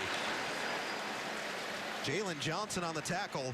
It'll be 1st and 10 now for Auburn. Coming up, Adam, BJ, and Kevin Carter will have first half analysis and highlights from around the country on the Geico halftime report. Busy day around college football. Crazy day once again. What else would you expect in October around the college football world? But Bo Nix, who has struggled after a really surgical opening drive, could use some more points before the half. Well, a good thing for this offense and this football team, they have been used to coming from behind the past 2 weeks.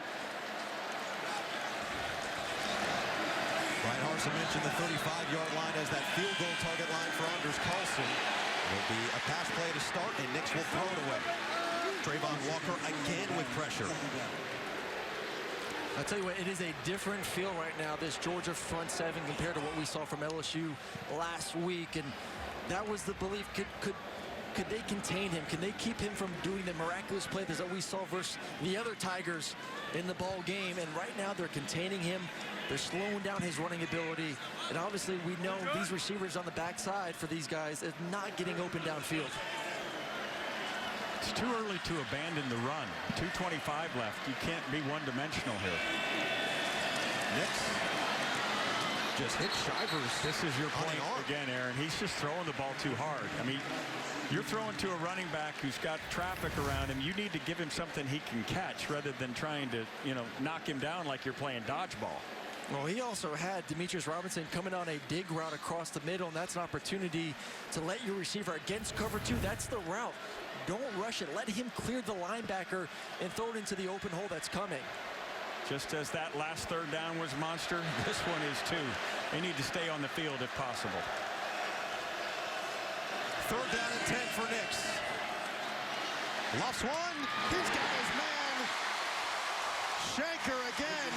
Make it a big-time gain and a fresh set. Oh, it's two-man, one-on-one with Quay Walker. And you've got to trust your tight end in this situation. He's the go-to guy.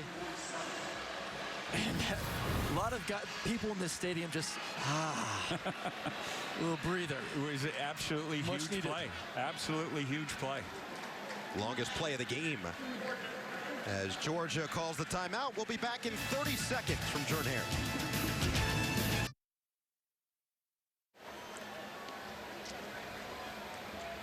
A 21-yard pitch and catch from Nix to Shanker. Longest play of the game for Auburn on the offensive end. Previous was 12. And we'll see if they can use some momentum here. Up until that play, they were averaging 6 yards a catch. So 1st and 10, knocking on the doorstep of Bulldog territory. Nix feeling it. A dart. This time it's Hudson. And that's a beautifully thrown ball on time, in rhythm to Hudson. And you saw on the back end, defender draped all over Hudson. It's good to see him making some catches this game, some confident catches. Again, I remind Auburn, too late to abandon the run game. Nix in rhythm. Hudson again. Got some rhythm to his game right now, Aaron. Well, they're quick his throws. Feet are set. He's putting it on the money. Well, these past 2 throws were no hitches. It was 1, 2, 3. Let the ball go. There's no indecision then of 1 hitch, 2 hitch, and then let me get out of the pocket. This time I'll hand it off. There is that run game, but Shivers dumped immediately. Adam Anderson, who is Mr. Do-It-All, a likely first-rounder on the stop.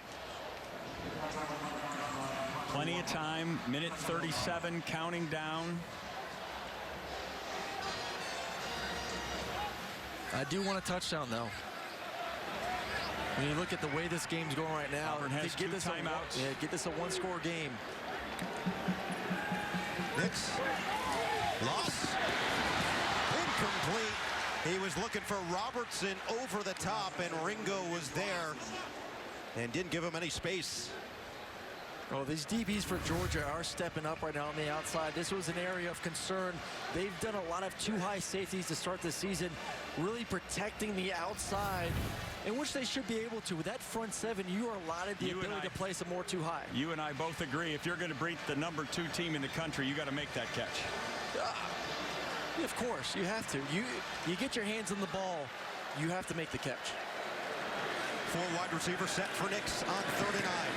Has to get away from the pressure. He does. Nix moving. Oh, he found a man wide open. Demetrius Robertson. What a play. He's going Manziel again. He's going Manziel. This is Houdini-act right here, getting away from this pressure. We're making 2 guys run into each other. And this is the moment versus LSU when the table started to turn. He made some incredible play. It was a touchdown. And then now, once again, making another play, making guys miss, extending it. Nix looking end zone, nearly intercepted. Ringo is right there. He put it into his chest. As soon as we say what a wonderful play, then he comes back and inexplicably throws it in a place where you just cannot throw it. And did you see Demetrius Robinson pointing in the air? Give me a one-on-one opportunity, throw it up, and let me go try to moss this dude on the outside. No need for Brian Harsin to be in a hurry here. Minute 4, you do not want to give the ball back to Georgia with time for them to come down and score. You've got 2 timeouts. The running game and the quarterback run game got to be featured here. Jarquez Hunter is in. Nix on 2nd and goal. Fakes the handoff. Shuffles around. Nix still on his feet. Has to get rid of it. Out of bounds. That was a design run play. That was a zone read. Receivers were blocking it. And just a bad read by Bo Nix. The defensive end did not bite.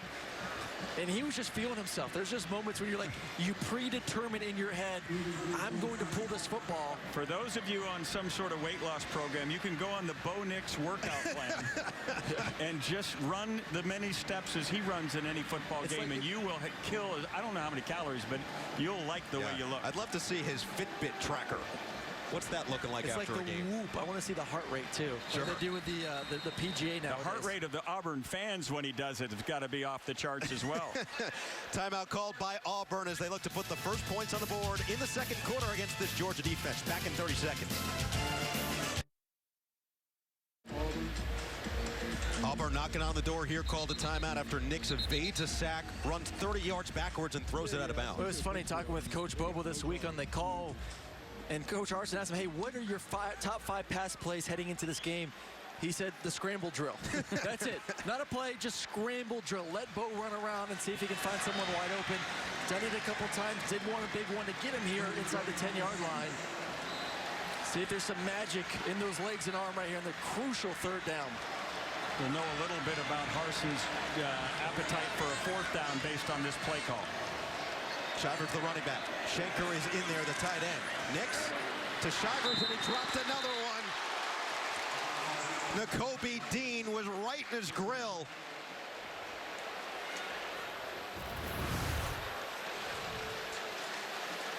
And this has to be caught. It's still a little bit of a heater, but got to catch the football, see if he can make Nakobe miss in the open field and get this to a 4th. And let's see if we want to go for it situation. But at the end of the day, you still get some points. Feeling a little bit better heading into halftime. And Bo Nix made some plays too, which was a good sign. A couple of big 3rd down conversions. Carlson hit from 24 on the first drive. Will look to do so again here. Movement up front, and now this could lend itself to a different decision. Decision time. I think you go for it at this situation. 4th and 2. You're playing the number 2 team, and it looks as if they're all gathering, and they're going to head back out there for some more work. Well, there's a reason why you went on a hard count there. Offside. Defense unabated to the kicker, number 11. Half the distance to the goal. Nice 4th down. Harsin knew heading into that if they jump, I'm going on a hard count. I want to see if I can steal 5 and then go for it from there. Now remember, it's only half the distance to the goal. So it goes from the 7 to the 3.5. It's not all the way down to the 2. So this is really a decision for Brian as he makes up his mind here. 76% winning. I like it. Associated Press. Winning percentage. Arkansas State and Boise. Now he's in the SEC. Where do you go here? I mean, Schenker has to be your guy right now. Quarterback is going to be featured. He's going to have a run-pass option.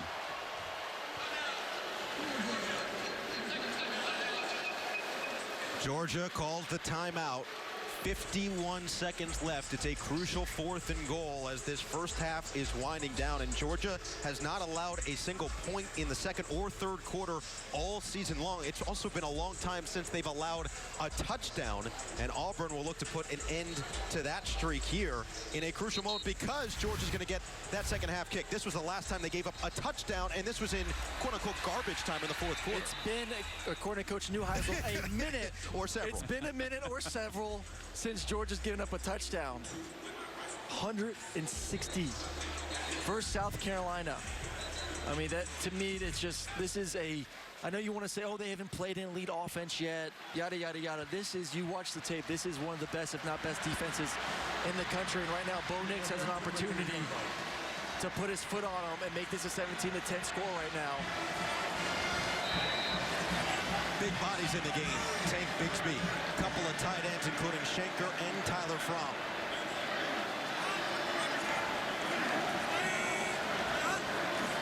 Nix will throw.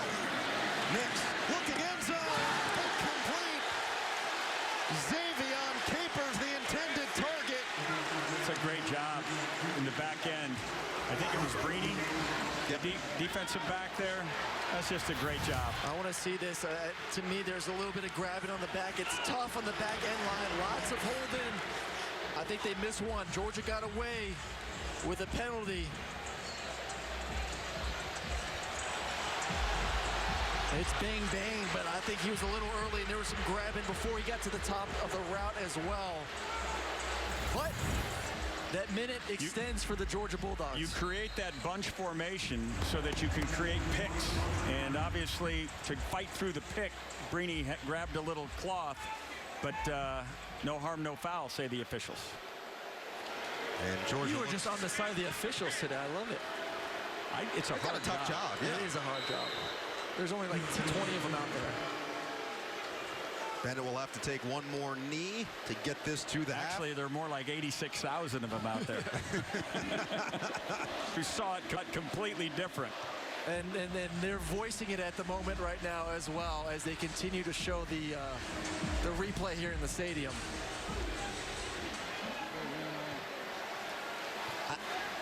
I think we both agree, though, you had to go for the touchdown. I agree. Yes. I agree. You got yourself in a position to get yourself a touchdown, get this thing back manageable, one-score game. You had to try.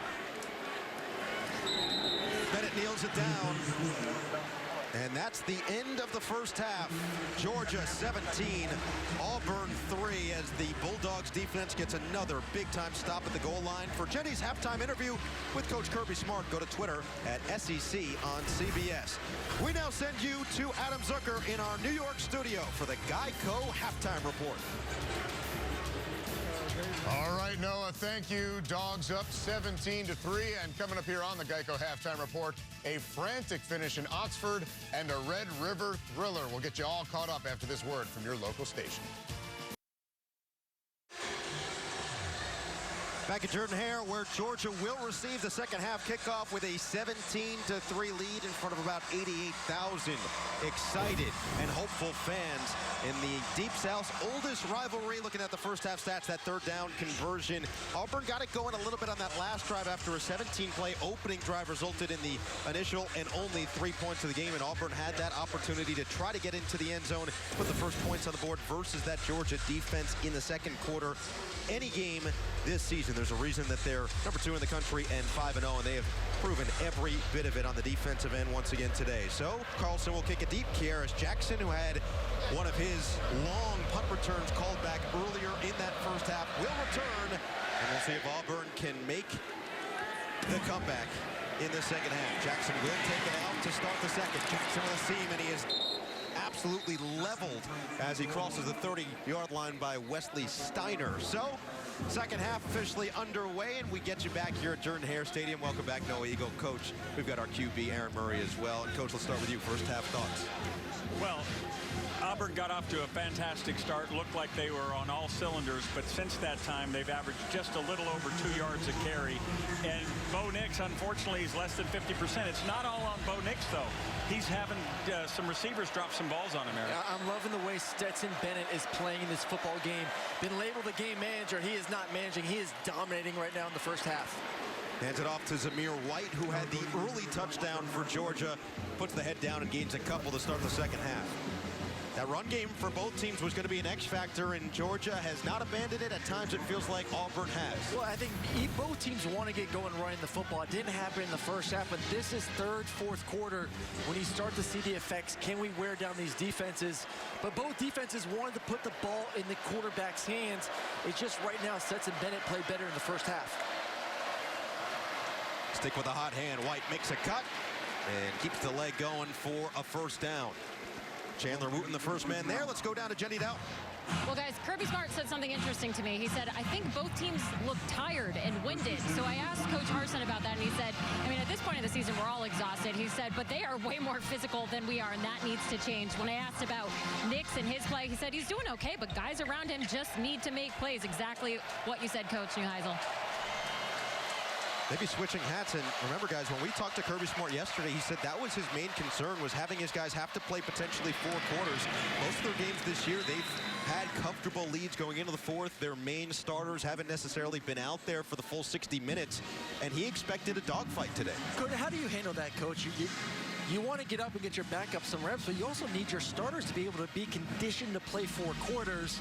How do you handle that balance early on in the season? Well, playing time is earned, right? You have to earn the chance to get in there, but ultimately you have to have fresh bodies as well, so that's a balance. 2 running backs in. Cook in motion. They do pitch it to him, and he tries to bounce it to the outside. Can't get the yardage. Roger McCreary right there, keeping his outside arm free, setting the edge of the defense. It gives Auburn a chance to stop him here on 3rd and short.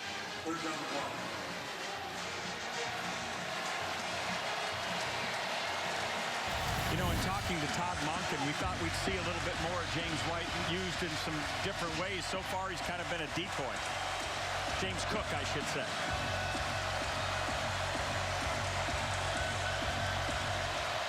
There was a big 3rd down sack on Georgia's last full offensive possession from Leota. Let's see if Auburn can get another stop here. They cannot. Kendall Milton finds some space and a fresh set of downs. Knighton finally trips him up. And a great job by Bowers and Fitzpatrick on the outside. You bring the tight ends in. Guys that are a little bit more used in the passing game. Set the edge themselves, blocking. Allowing Milton to get on the outside to get the first down. And right now you see the game plan heading into the second half for Todd Monken. We want to run the football. We want to go down their throat. Love his mentality right now.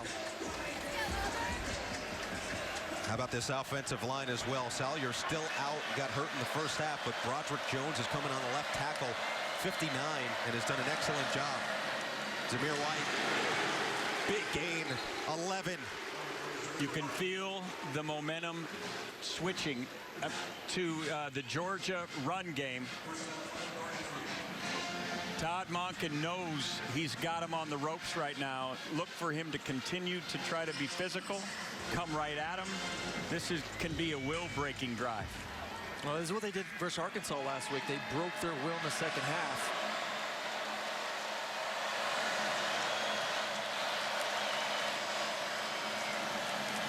If it ain't broke, don't fix it. That's just, I mean, churning. I mean, look at the leg drive of everybody up front. It's just outstanding, just pushing the pile. And those yards are starting to lean on this Auburn front.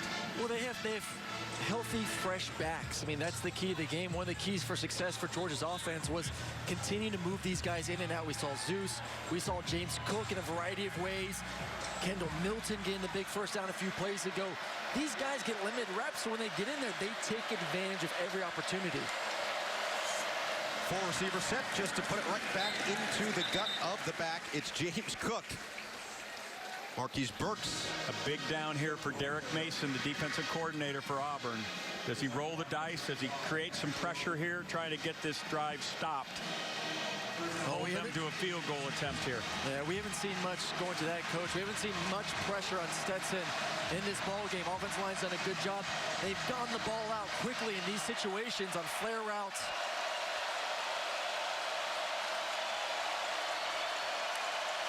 Third and 5 for Bennett. Steps up, overthrows Kieris Jackson in open space. 4th down. Yeah, it's a great job by Leota, who had the big sack early on in the second quarter. He drops in the zone. Stetson doesn't see him.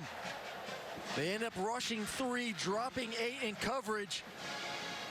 And he's that guy you don't account for. You think he's a defensive end rushing. You may not see him drop into coverage. Last second, oh no, oh no. Just sails it. Great play call. Like I said, we saw a lot of that versus LSU last week. Dropping 8, playing a little bit of Tampa too. But Lesney made from 23. This one from 43 is on the way. Hits the upright. No good. The Auburn fans come to life.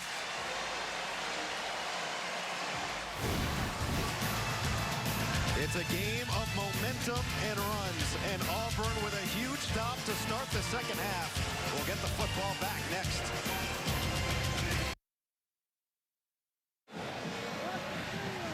Get nonstop sports news, expert picks, and the biggest highlights on CBS Sports HQ, the free 24/7 sports news network. Download the CBS Sports app to watch today, and you can join Jenny with the team after our game here today.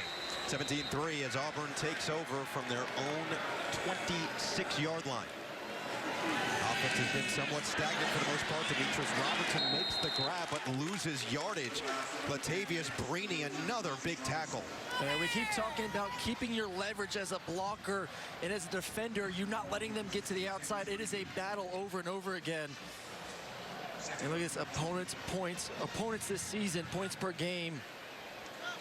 Only 3 given up. I mean, this defense, it's tough for a reason. You see it over and over again, the speed, the ability to cover sideline to sideline. That's why you said a lot first half, Coach. Don't abandon the run. Another pass from Nix. This time will be a gained play. Demetrius Robertson just falls on that football, but makes it third down and manageable here. Auburn trying to find some rhythm. They do not want to abandon the run. That would be a tough road to hoe if trying to do that against this kind of speed that Georgia presents defensively. Try to keep some balance, but a big third down. You got to stay on the field if you're going to try to stay balanced. Only 2 defensive linemen initially for Georgia here. 3rd and 6 for Nix. Fires. He's got it. That's the second time they've connected on that route.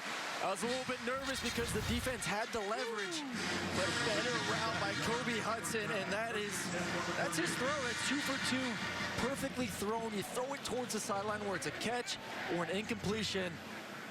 Another big conversion for this offense. Not a lot of them in the first half. And Aaron, at this point, what's Mike Bobo saying to Bo Nix? What would his message be to his quarterback of, let's get back into this one and maybe do some more of that power football with Jarquez Hunter? Well, that's what Bobo wants to do. I mean, it's a mixture of what Harsin did at Boise State in his history and what Bobo has done going back from Georgia to Colorado State. But at the end of the day, both these coordinators and head coach want to run the football. They want to get downhill and then take some play action shots on top of that. So I think the biggest way to make Bo Nix feel a little bit more comfortable is get some runs like that going. 2nd and short. Play action pass over the middle. Kobe Hudson has another first down. They either put some stickum on their gloves at halftime or they had a good talking to about concentration on the ball. That's a little RPO throw by Bo Nix. Beautifully done and a great catch. Well, this has been his best game catching the ball for sure. Hunter bottled up. Well, it's hard to run an RPO, which they want to do, especially with a quarterback like Bo Nix. I mean, it's in its wheelhouse. He's done it his entire life. But you need the first part. You need the arm. Because if you can't run the football, those linebackers are just going to sit there and say, okay, we'll just wait and then fill afterwards to make the tackle when you do hand the ball off. But you see some success running it. They come up. You're able to pull it. And like I said, Kobe Hudson has definitely improved this game, catching the ball, made some tough catches. Bigsby the back. Play action again. Nix on the run. Did the flag come in there? Doesn't look like it. It'll be 3rd and 9. Some real confusion with the Auburn coaching staff trying to get one of their receivers to the opposite side. The ball gets snapped and the wide receiver stood still on the line of scrimmage, not sure exactly what to do. Obviously, it complicated the play. Find themselves now in 3rd and 9. And this is a point where, you know, down 17-3, I think this is going to be heading into that 4-down territory. So use Bo Nix. Let him run the football. Get a tight end out front. Use his legs to see if he can get you a first down or make it a manageable 4th.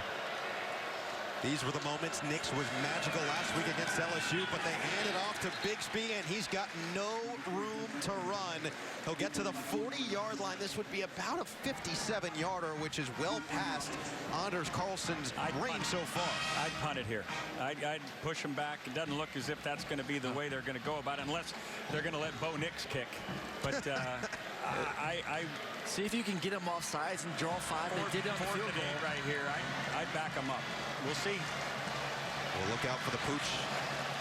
But Nix was electric, making plays when plays were required in Death Valley. 4th and 8. Nix got it up and incomplete. He was looking for Robertson over the middle, and it'll be Georgia football the other way. Just a tad bit too high. Missed opportunity for Auburn. Big 4th down stop for the Dogs. They get the ball back with great field position.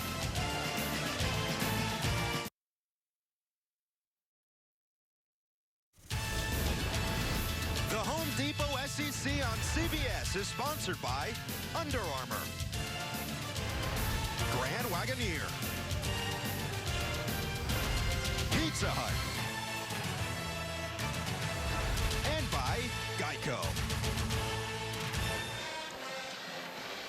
Great ceremony unveiling 3 statues here at Auburn yesterday. Cliff Hare, Ralph Shug, Jordan, and Pat Dye all immortalized, as they already were here on campus, but officially cemented into the ground, whatever you want to call it. A really cool moment for those 3 and their families. Wonderful moment. I got a chance to run into Pat Dye Jr. yesterday, and it was emotional for him, for sure.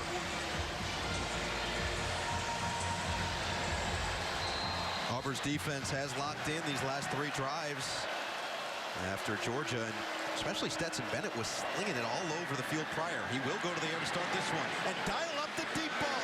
McConkey is open, and McConkey is gone. Touchdown, Georgia.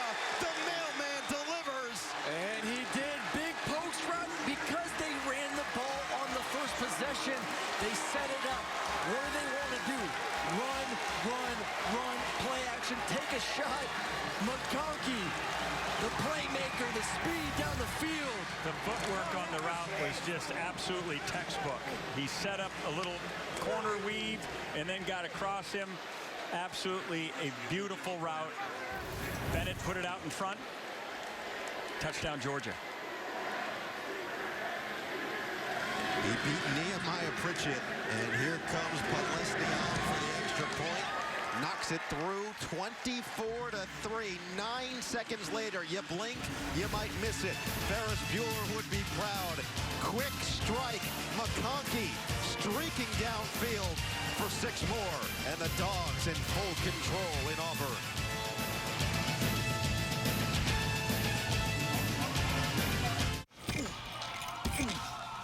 Train your mind. Train the game. Because your only limits are the ones you put on yourself.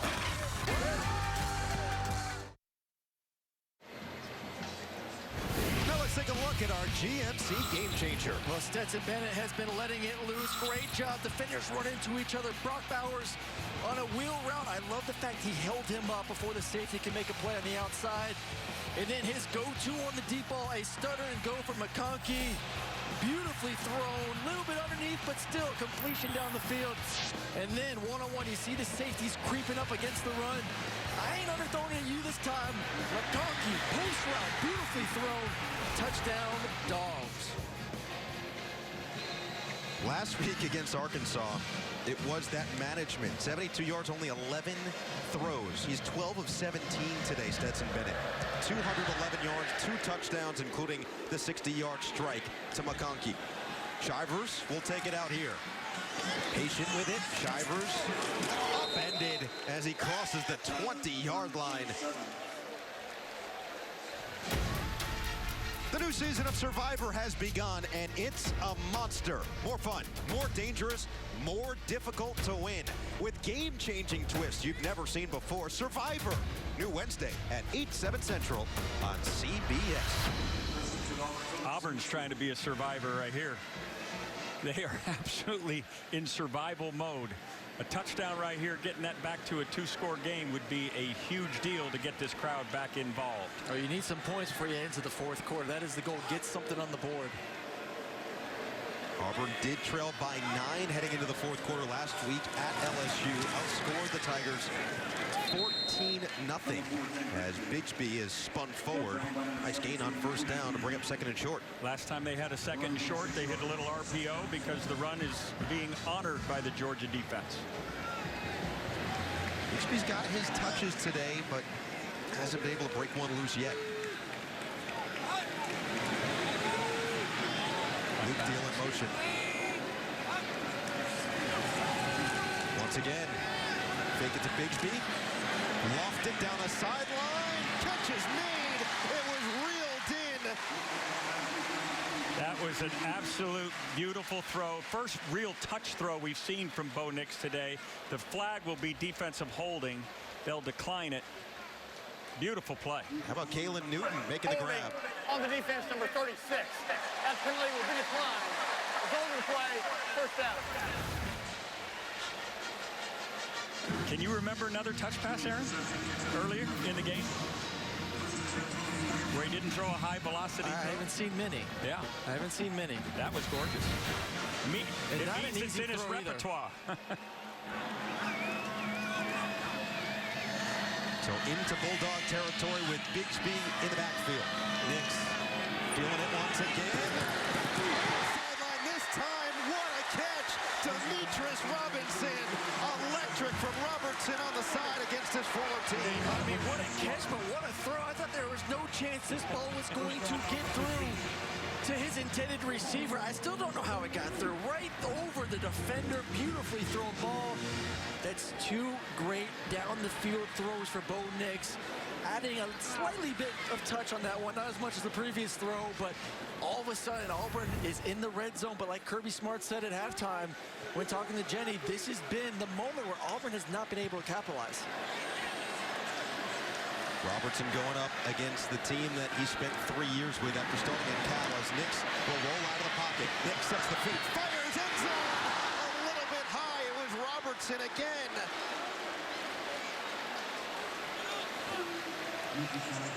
And we've got an injured Bulldog on the field. Lewis Seen slow to get up. It isn't often you get to see people run like Jalen Carter just ran from a defensive tackle position chasing this quarterback. That the NFL scouts will look at time and time again. This guy could flat run. Well, it's like Jordan Davis last week chasing down some guys. I mean, these defenders for Georgia, their speed. Scene is down. We'll be back.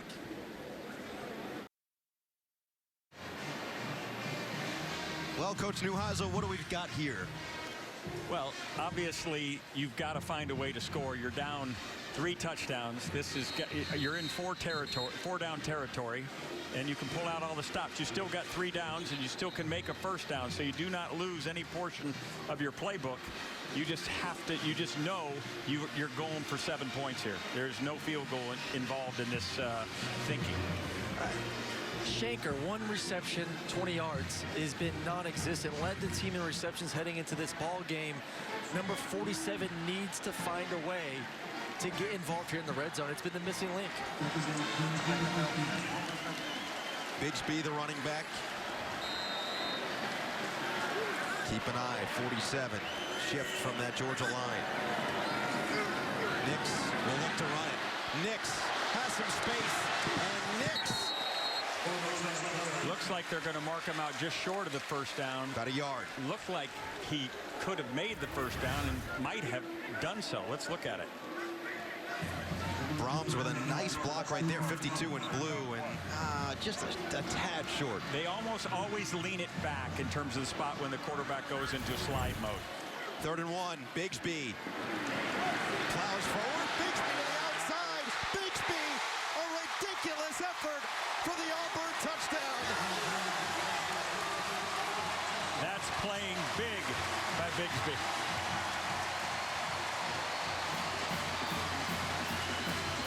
And it ends. Someone scores on this Georgia defense. Tank, man, has been quiet the past 3 weeks. Has been quiet in this ball game. Only 29 yards rushing. But coming up big, physical, keep the legs turning, find a way. And this football team, these fans needed a touchdown. First third quarter points Georgia has allowed all season. Anders Carlson on for the extra point. And he's got it. Auburn has some momentum in their favor now here in the third. Tank, big speed. Big plays by their quarterback. Bo Nix gets inside the 5-yard line. Tank finishes it off.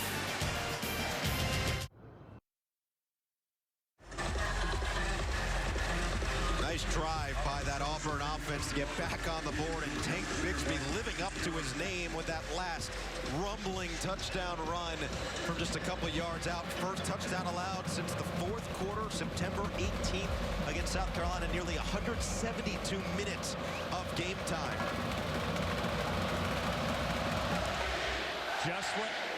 Just what the doctor ordered. Get back in the game, get the crowd back in the game. War Eagle Nation is back into this thing. Here we go, Auburn! Smoke Monday, if you're just joining us, ejected from this game on a targeting call in the first half. But he is hyping his guys up from the sideline. They have been without their captain, Owen Papo, as well. And the coaching staff has really praised what he's done as a vocal leader. And now the crowd back into it. Stetson Bennett delivered a 60-yard bomb to Ladd McConkey on the first play of the last drive. What does he have as an encore here? Quick pass, Jackson. He's dangerous in the open field, but bottled up down low. Todd Monken is respecting this Auburn front. He is giving them all the respect. They shut him down to less than 2 yards a carry in the first half. It looked like the physical toll was starting to wear on him, but he sees him ganging up in the numbers, and he's just going to take the easy yards outside. You know, all it is a numbers game, and if you want to put more guys in the box, we saw in the post route, you add a safety in there, you're going to throw the football. Right now, Georgia's able to do both.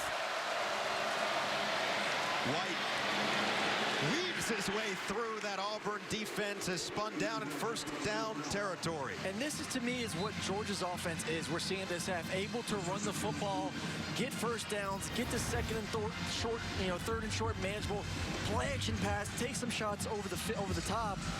They're working beautifully right now. I think the game plan has been executed extremely well, and Todd Monken has to be pleased with the way it's going here to start the second half. Let's see what Derek Mason dials up for this Auburn defense. Bennett will throw it. Bennett has his target, McConkey again, who's having himself an outstanding game for another first down. Now, McConkey has been Mr. Go-To right now for Stetson Bennett, and he's doing a great job. You win a couple times over the top. Go ball, stutter and goes, post routes. You're getting some respect for that speed. Now you come back with a simple comeback route to the quarterback, on time, in rhythm. I will guarantee you that Stetson Bennett and McConkey have worked a lot of time together in the summer months. Handed up off the middle, and Zamir White pushed backward after a gain of 1. We'll bring up second down and long. Let's go down to the sideline. Jenny Dell, what's going on? Yeah, although this is Auburn's third home game this season, it's the program's first major home game since the 2019 Iron Bowl.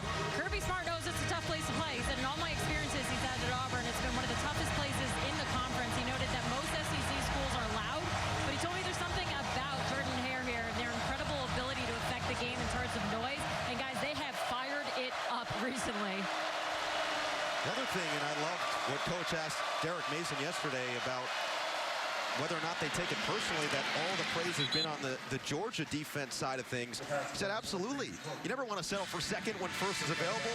This is the time on third and short. Big moment here. Third quarter, 2-score game. This is the time to show. It's put up or shut up moment for this Auburn defense, and I love them. I think they are excellent. But if you want to win, you got the crowd noise behind you. You got the 12th man on your side. You got to step up and make some plays.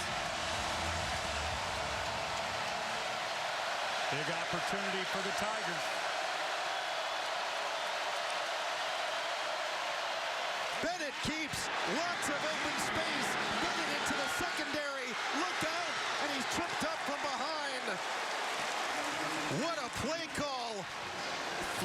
Stetson. I absolutely love it. I mean, everyone's thinking run, run, run, and just very patient with the read with Zeus. And my man gets a little bit selfish, says, I want more, cuts it up on the safety for the big run. Back to White on the ground. The respect this young man has gained in this locker room with the Georgia fan base. There are a lot of happy people. He did not transfer this offseason. White chugs forward. Well, 3 yards shy. We go right back to Jenny. Yeah, the most amazing thing about Stetson Bennett is he almost didn't return this season to Georgia. He said you don't play football forever, and you'd like to play football when you can. It was a tough decision, probably one of the hardest that I ever made, but at the end I broke it down. I decided to stay. Coach Smart knew he was frustrated about the reps he's going, but hey, thank goodness he made that decision to stay because he has shown what he can do out here today. Well, Jenny, he does the duty that lies nearest. It's amazing to watch him go out there and do it. As an old walk-on quarterback myself, I have total respect for what he's accomplished, and I think he made the exact right decision, knowing, hey, listen, I'm a Georgia man. If I get an opportunity to come back and play here, I'm going to take full advantage and look at him do it. It's fun to watch. He's got the Dogs up 24-10 as we go to the fourth quarter on CBS. Welcome to Allstate, where we have all new lower auto rates and savings like that make you feel like you won the whole dang thing. Now get new lower auto rates with Allstate, because better protection costs a whole lot less. You're in good hands with Allstate. Click or call for a lower auto rate today.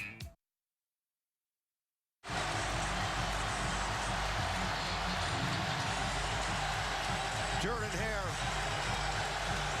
is rocking. 3rd down and 3. Start of the fourth quarter. Can Auburn keep this to a minimum of 3? Bennett has been spectacular. 15 of 20 so far today, including 2 touchdowns.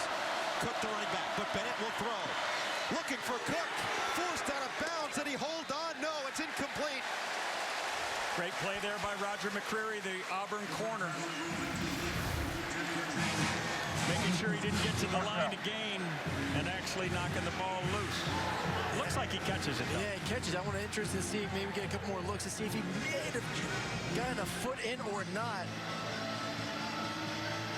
It's going to be whether or not his foot was down initially before he got hit. Yeah, I think they need to look at that one. It looks like the right foot, depends if the left foot went down first, but the right foot looked like it may have hit in bounds. And I think Kirby's walking up the field wanting to get another look at this. Either way, it's going to be a field goal, and it's going to be 3 more points for Georgia as Podlesny adds a couple more to his career tally. So 8 seconds into this fourth quarter, Georgia leads 27-10. Remaining in the fourth quarter.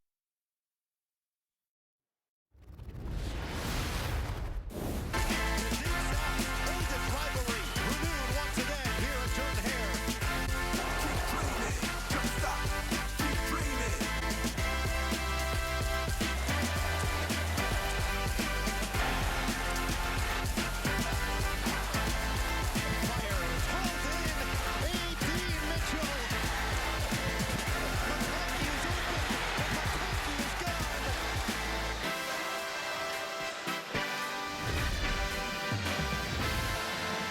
At our Ally Bank game recap, 27-10, as we're just a couple seconds into this fourth quarter, and Stetson Bennett has just been awesome.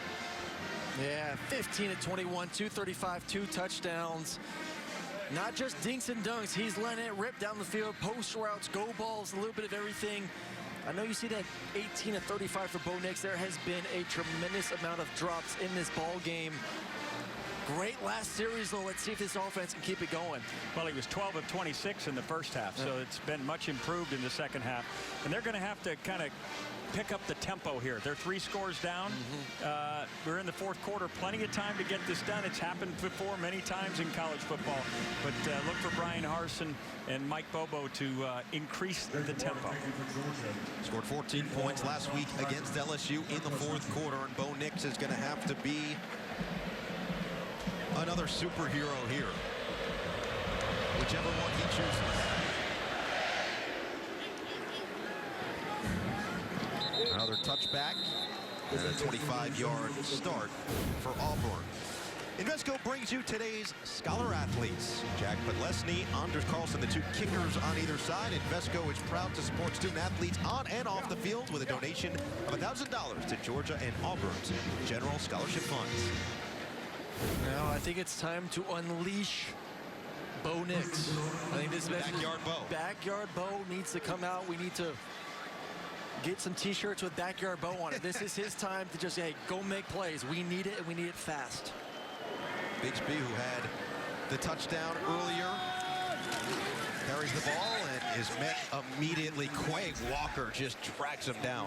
Well, Bo Nix last drive, making plays, showing some touch. He has it in the tool shed, and I still don't know how this ball was caught or thrown. Beautiful, and then Tank. Keep the legs going, young man. Get in the end zone. Let's see if they can keep it going now. They get the freshman Jarquez Hunter in. Instead, they'll swing it to the other running back, Shivers, who finds a little bit of space and turns on the Jets to get some of that yardage back and get across the 30-yard line. Quick question for you, Coach. Down 17, 14 minutes. If they don't get this, are you going for it in your own territory? Well, we'll find out quickly here by the play call. I think you can still punt one more time, but I wouldn't be surprised that you wouldn't see a quarterback run or a running play here to make it a 4th and 1, 4th and 2, something that the percentages go way up in terms of achieving the first down. From the tight end motion, Nix has to escape and can't do so. Immediate pressure. Quay Walker was a free runner right there, and there was no answer. Normally when you have a free runner coming right at the quarterback's face, he's got a hot receiver. In this case, I don't see one. Well, there's no one there. And this is one of their disguised pressure, simulated pressures where they're dropping an end on the backside. You see the left guard and left tackle go to block the defensive tackle and defensive end. They move to the outside. The center is eaten up by the other linebacker over his face.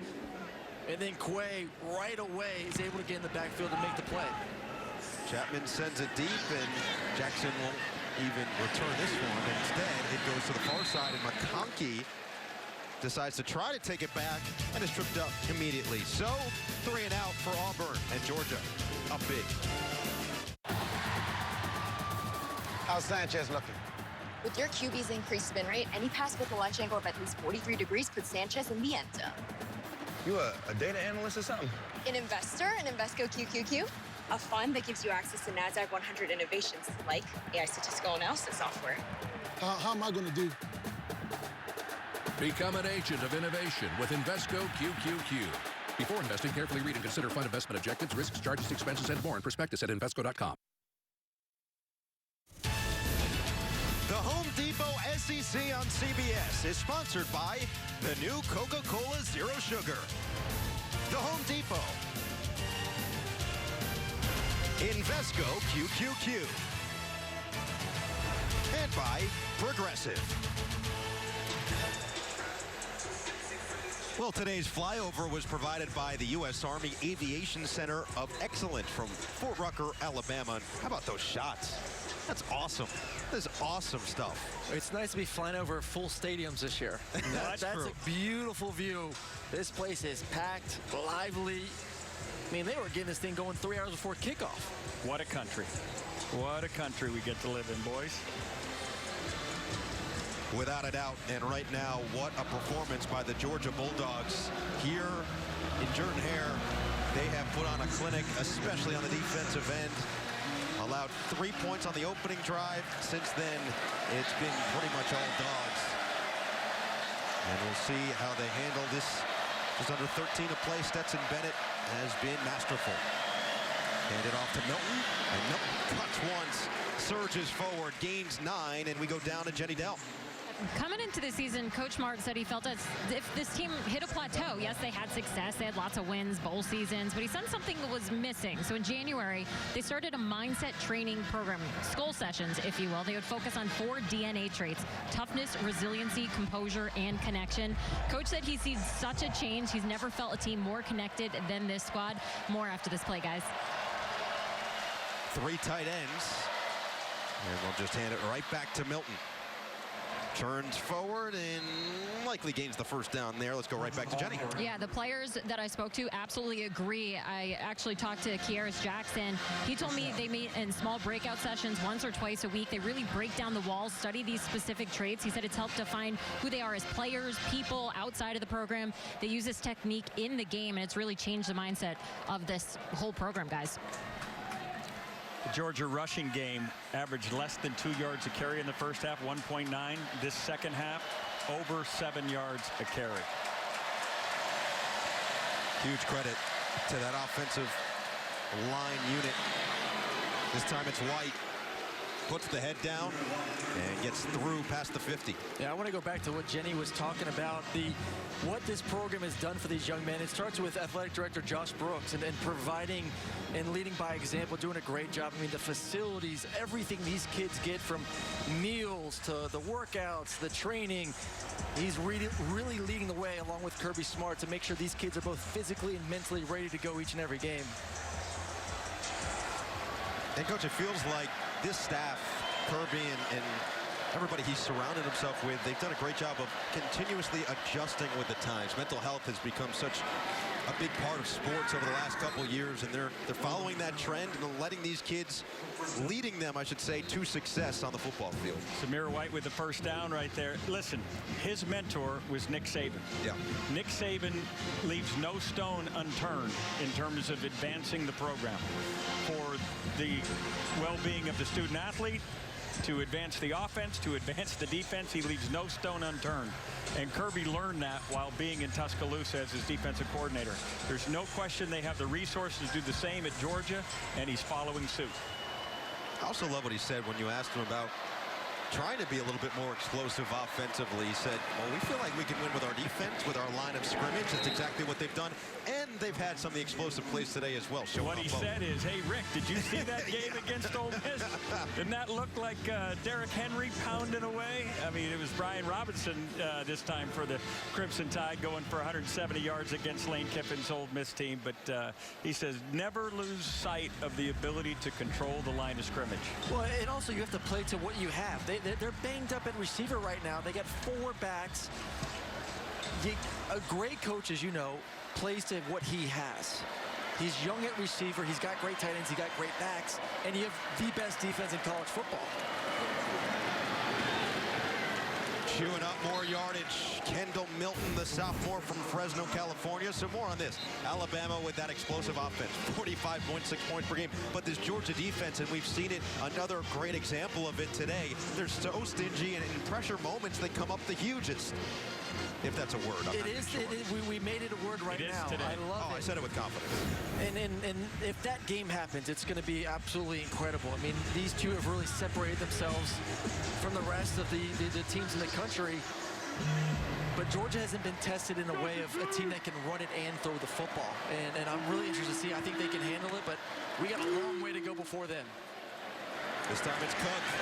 Cook in the open field, breaks a tackler, finally dragged down from behind. Brock Bowers with a great block to get his running back some space. And right now you're seeing this offensive line dominate up front, and this is the recipe. Wear teams out in the first and second quarter. Get them exhausted, get some play action pass, get them questioning on the back end.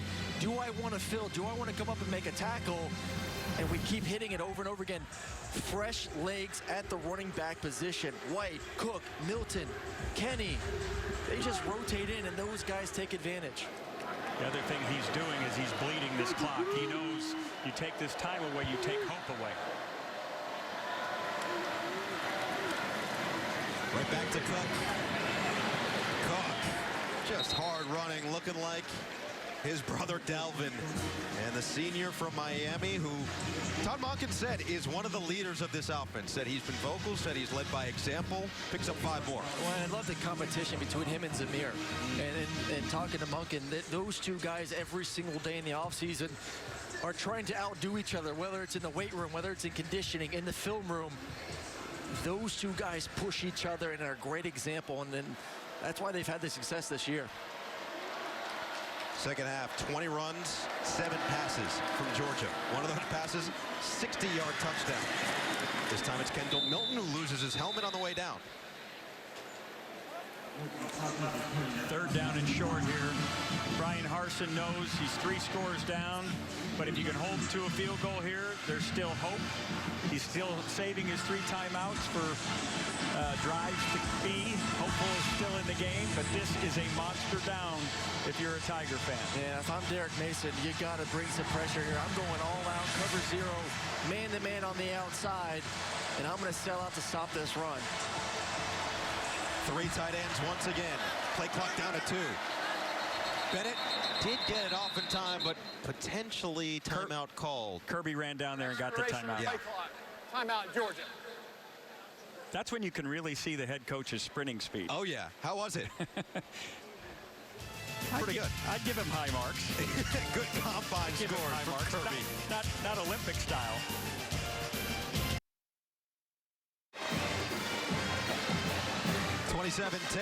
Georgia knocking on the door once again. Don't forget, late in the game, it's the play of the game, presented by Jersey Mike Subs. And speaking of jerseys, we've got a ton of Jake Fromm jerseys here in the area. Just a ton littered across Jordan-Hare Stadium.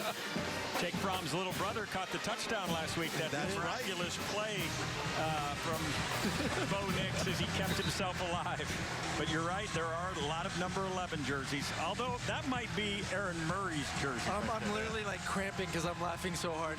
2 of your comments tonight, Noah, have been absolutely tremendous. The Nick fairly won the start. It caught me off guard. And just, I've gotten a lot of messages from people like, that dude's a legend. Well, the feeling is very mutual, and trust me, I think that we've spent the last couple days here in Auburn and seeing people's reaction. I told you that we were in the elevator earlier, and someone said, "Is Aaron Murray here?" Man, that dude. I'm like, yeah, that dude. 3rd and 2, big play for Georgia. And Auburn's defense in particular got penetration, couldn't wrap them up, and what a play! Zamir White out of sight for a Bulldog touchdown. They brought the heat, and Jacoby McClain had him dead to right in the backfield. You gotta make the tackle. You are the best player on this defense. You're one-on-one with Zeus in the backfield. And Zeus brings out his inner Zeus and just runs right through it, keeps it going, gets in the end zone. That was Bull Elk on Bull Elk at contact, and Zeus came away the better for it. But Lesney back on and makes this 34-10.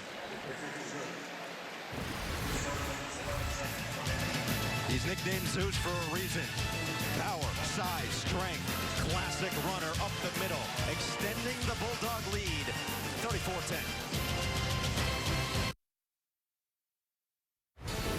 Adam Zucker with this Jeep update. Wake Forest trying to stay perfect on the season. Up at Syracuse, Christian Beal-Smith on 3rd and 2 gives the Demon Deacons their first lead since 3-0. They're trying to go 6-0 for the first time since 1944.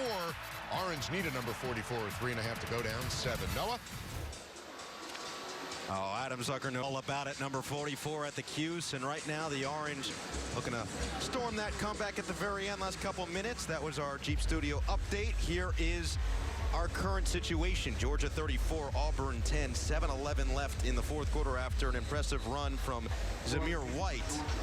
And we'll see if Auburn can at least get some more points on the board down the stretch. Still 7-11, all 3 timeouts. Look, we've seen stranger things happen in the SEC. We've seen stranger things happen in the Deep South's oldest rivalry is the 126th meeting. You are in full clock mode now.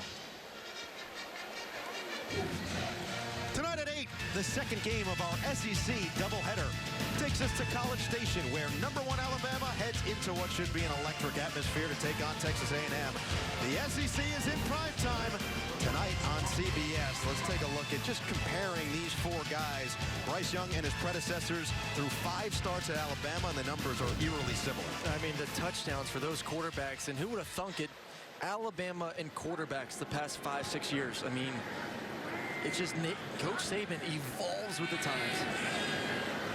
Nix will go back to the air. Nix will be spinning in every which direction. Throws on the run. Found his man on the sideline. Jackson was there, and it's a completed catch. And you got the fans up on their feet cheering for that one. This is what Bo can do. Great job extending the play. And yeah, Jackson's in.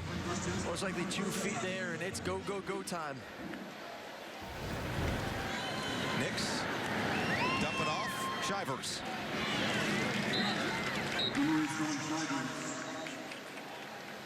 So what are some of the positives now if you are Auburn to take away? Look, Georgia, we know how good this team is. They're #2 in the country for a reason. Their defense is basically leading in every statistical category. For Bo Nix, for this running game, for Mike Bobo, what can you take from this game, positive or negative for that much, leading into next week? Well, the second half got much better in the throw game. The receivers made the catches they should make, and it shows what's possible if they can stay in there. Obviously, they're disappointed in their run output, but they're playing against the top defense in the country, at least statistically right now. So they've just got to become more balanced, which means more consistent, which means more play action pass.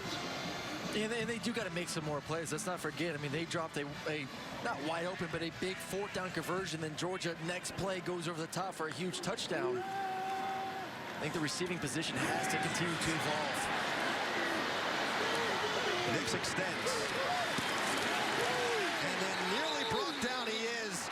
The initial contact was Jalen Carter, who does a little dance on the ground and then eventually dragged down by Robert Beal. And Jalen Carter, one of my favorite players to watch on this Georgia defense, and became more famous last week for his block as a fullback. But you see these guys continuing to work the speed of those big guys up front. A little bit too much for Bo Nix. His instincts are to go backwards to try to create space, then he can ramble from sideline to sideline. He's got to learn to climb in that pocket and create opportunities for himself. It's been a busy day for Oscar Chapman, and sends another one to the 35. Fair catch made. Jackson. Everyone's got something to hide in the new Paramount Plus series, Guilty Party. Kate Beckinsale stars as a discredited journalist contacted by a young mother convicted of murdering her husband. The new original series, Guilty Party, is streaming October 14th, exclusively on Paramount Plus. Some fans have stayed here at Jordan-Hare. Such a big game when these two get together. This is the 126th meeting, but it's been Georgia who has really dominated the last couple, 4 in a row, 16 of the last 20. And a lot of credit, sure, to the defense, but Stetson Bennett as well. Just calm, composed, collected, very different from that first start last year against Auburn, where he was solid, but he wasn't quite as comfortable as he looked today. Well, and the consistency with the running game. Georgia first half, 36 yards rushing. Second half, 152 yards rushing. They stay committed to it. Todd Monken said, we're not going to go away. The goal is to wear this defense down, rotate these backs, get the offensive line going, similar to what they did versus Arkansas last week. You saw it, 152 yards. And it helps when Stetson's able to take some shots down the field, too, to loosen them up. Big game for Kentucky tonight. They've got LSU, and then Kentucky goes to Georgia next week.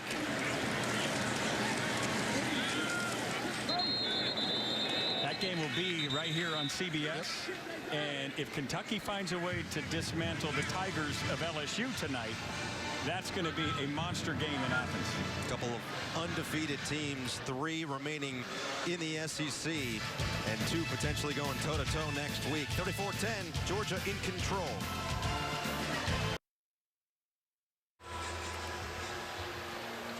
Georgia up 24 with 4:14 remaining here in Auburn. Coming up after the game, it's Adam, BJ, and Kevin Carter with the day's best highlights on the college football postgame show presented by Rocket Mortgage. Georgia has just dominated the line of scrimmage once again, and the biggest thing here, they haven't had a ton of long runs. Bennett had that 30-yarder, but for the most part, it's been 5 yards here, 6 yards there, maybe a 7-yard play here. It's just been chunk after chunk to wear down this Auburn defense. Here's another example as James Cook hurdles for a first down. Yeah, they have been consistent as can be in terms of this second half, being the aggressor at the line of scrimmage. And right there, fans got to see Broderick Jones, number 59, highly touted. See him on the move, making plays. And Kirby is loving, you know deep down inside, he loves old school football. He loves to run it. He loves to play great defense. And he knows the strength of what they have at the University of Georgia is exactly that right now.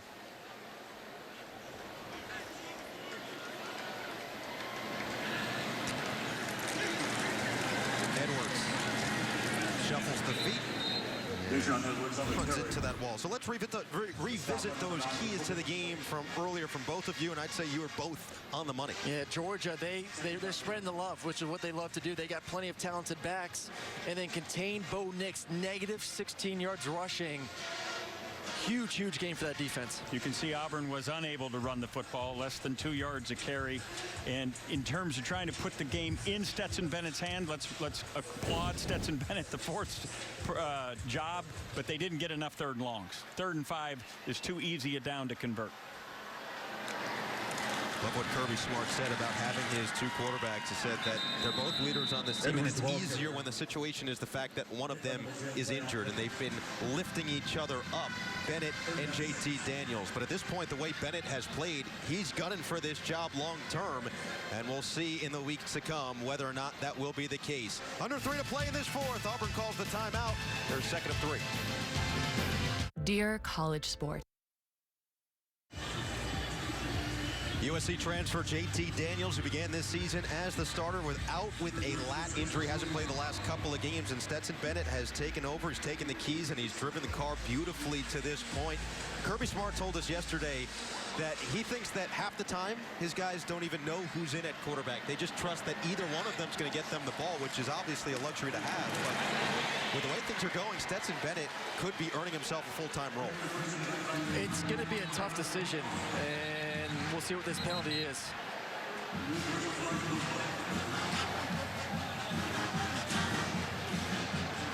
Unsportsmanlike conduct.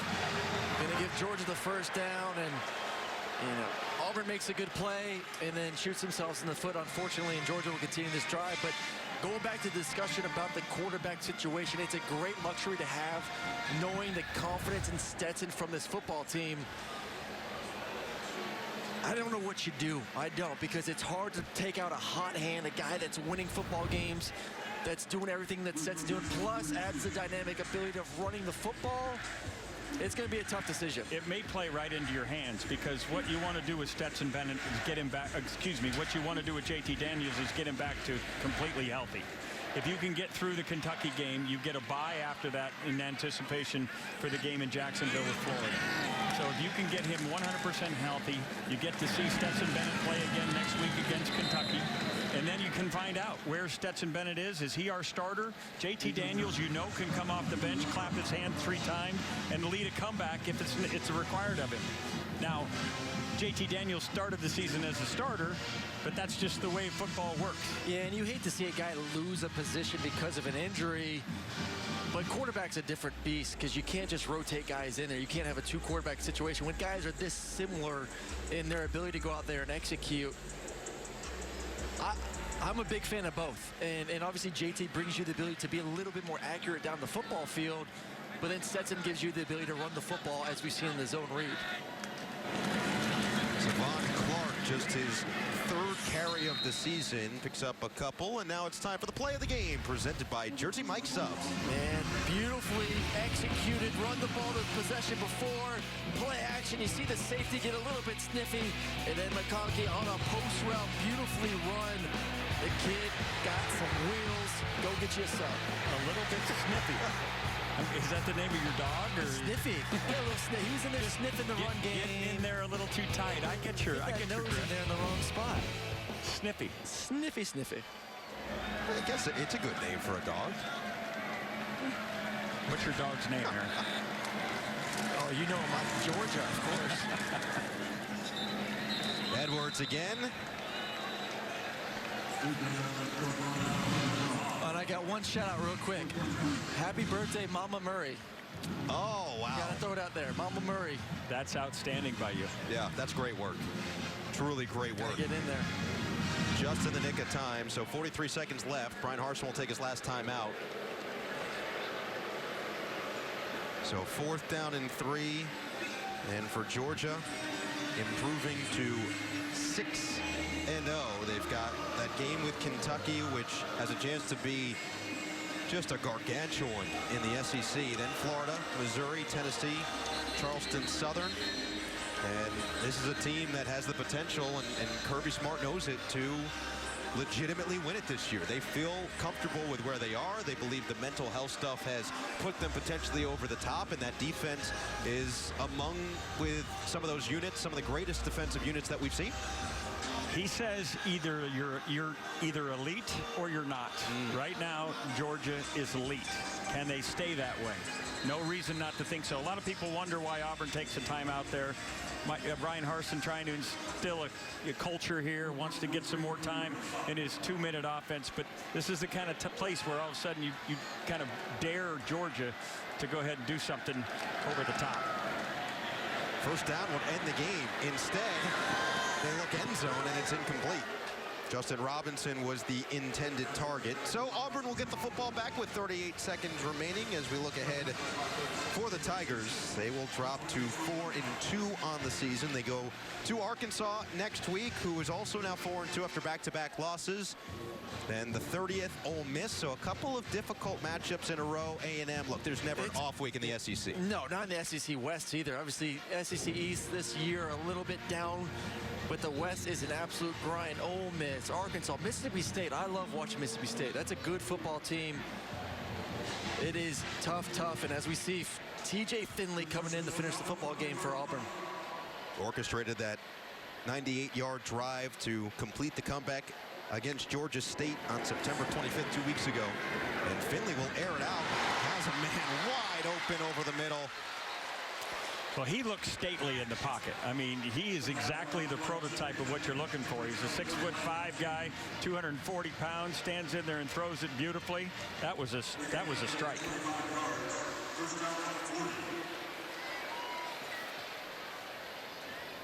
This time a little bit too high. Looking for Robertson on the outside. Don't forget, second of our doubleheader later from College Station. #1 Alabama heads to Texas A&M. That's tonight, 8 Eastern on CBS and streaming on Paramount Plus. Should be a good one. Always a pleasure to watch the top team in the land. Bryce Young dealing through his first couple of games under center there. And Nick Saban has himself one heck of a squad once again. Pleasure to watch the 12th man there as well. That crowd gets into it without a doubt. No, they get rowdy, and this is what they've been talking about all season, A&M. And obviously we've seen what Jimbo said in the offseason. Choice of words of his thoughts on finally beating Nick Saban. I don't know if this is the year, but it should be a good game. Final play, potentially, no, it'll be incomplete, and we will have one more with 2 seconds left on 4th and 4. Nick Saban, when asked about it, right, he says, in golf? He said he's going to whip me in golf? Oh, man. Oh. Which I think 24-0, Nick Saban, against his former assistants. And Jimbo's been on the wrong side of that 4 times. I think that's what John Samuel Shanker is going to be saying to you after this game. He's ready to whip you in golf. Shanker. Final play of this one. Finley delivers another strike. Shedrick Jackson makes the catch, and that will do it. Georgia stays perfect on the season. A dominant defensive effort once again by the #2 team in the country as the Bulldogs take it 34-10.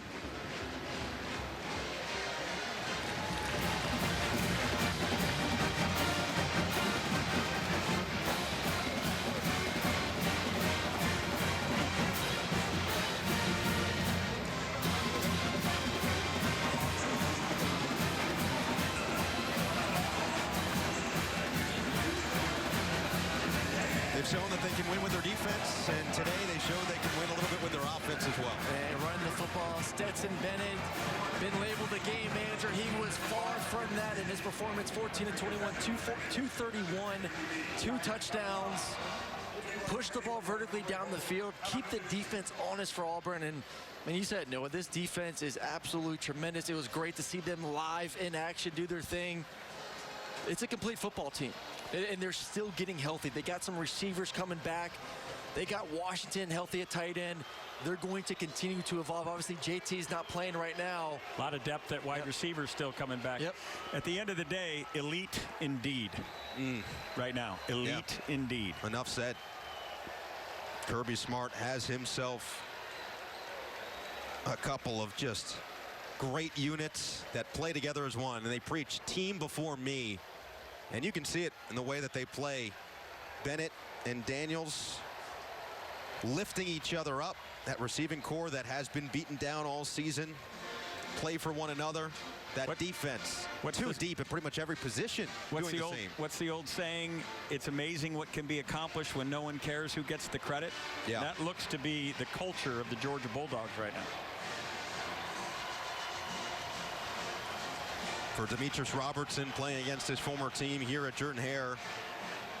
Robertson finished with 4 catches, 59 yards to lead Auburn in receiving.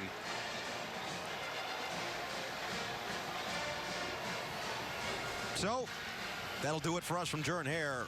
For Aaron Murray, Rick Neuheisel, Jenny Dell, Gene Steratore, and our entire CBS crew, this is Noah Eagle saying so long from Auburn, where the final score is Georgia 34, Auburn 10. Later tonight, #1 Alabama takes on Texas A&M in College Station here on CBS. Coming up next, we'll send you to Adam Zucker and company for the college football postgame show presented by Rocket Mortgage after these messages. So long from Jordan-Hare. Seemed like a dream come true. Great character, great neighborhood. Until Mrs. Cashman started feeding the neighborhood cats. All the cats. We need to move right now. With Rocket Mortgage, we can adjust our home loan options in real time. Customize our monthly payment, down payment, and closing costs. Please. And no cats. It was a catastrophe. Just no. When you need control over your home loan, Rocket can.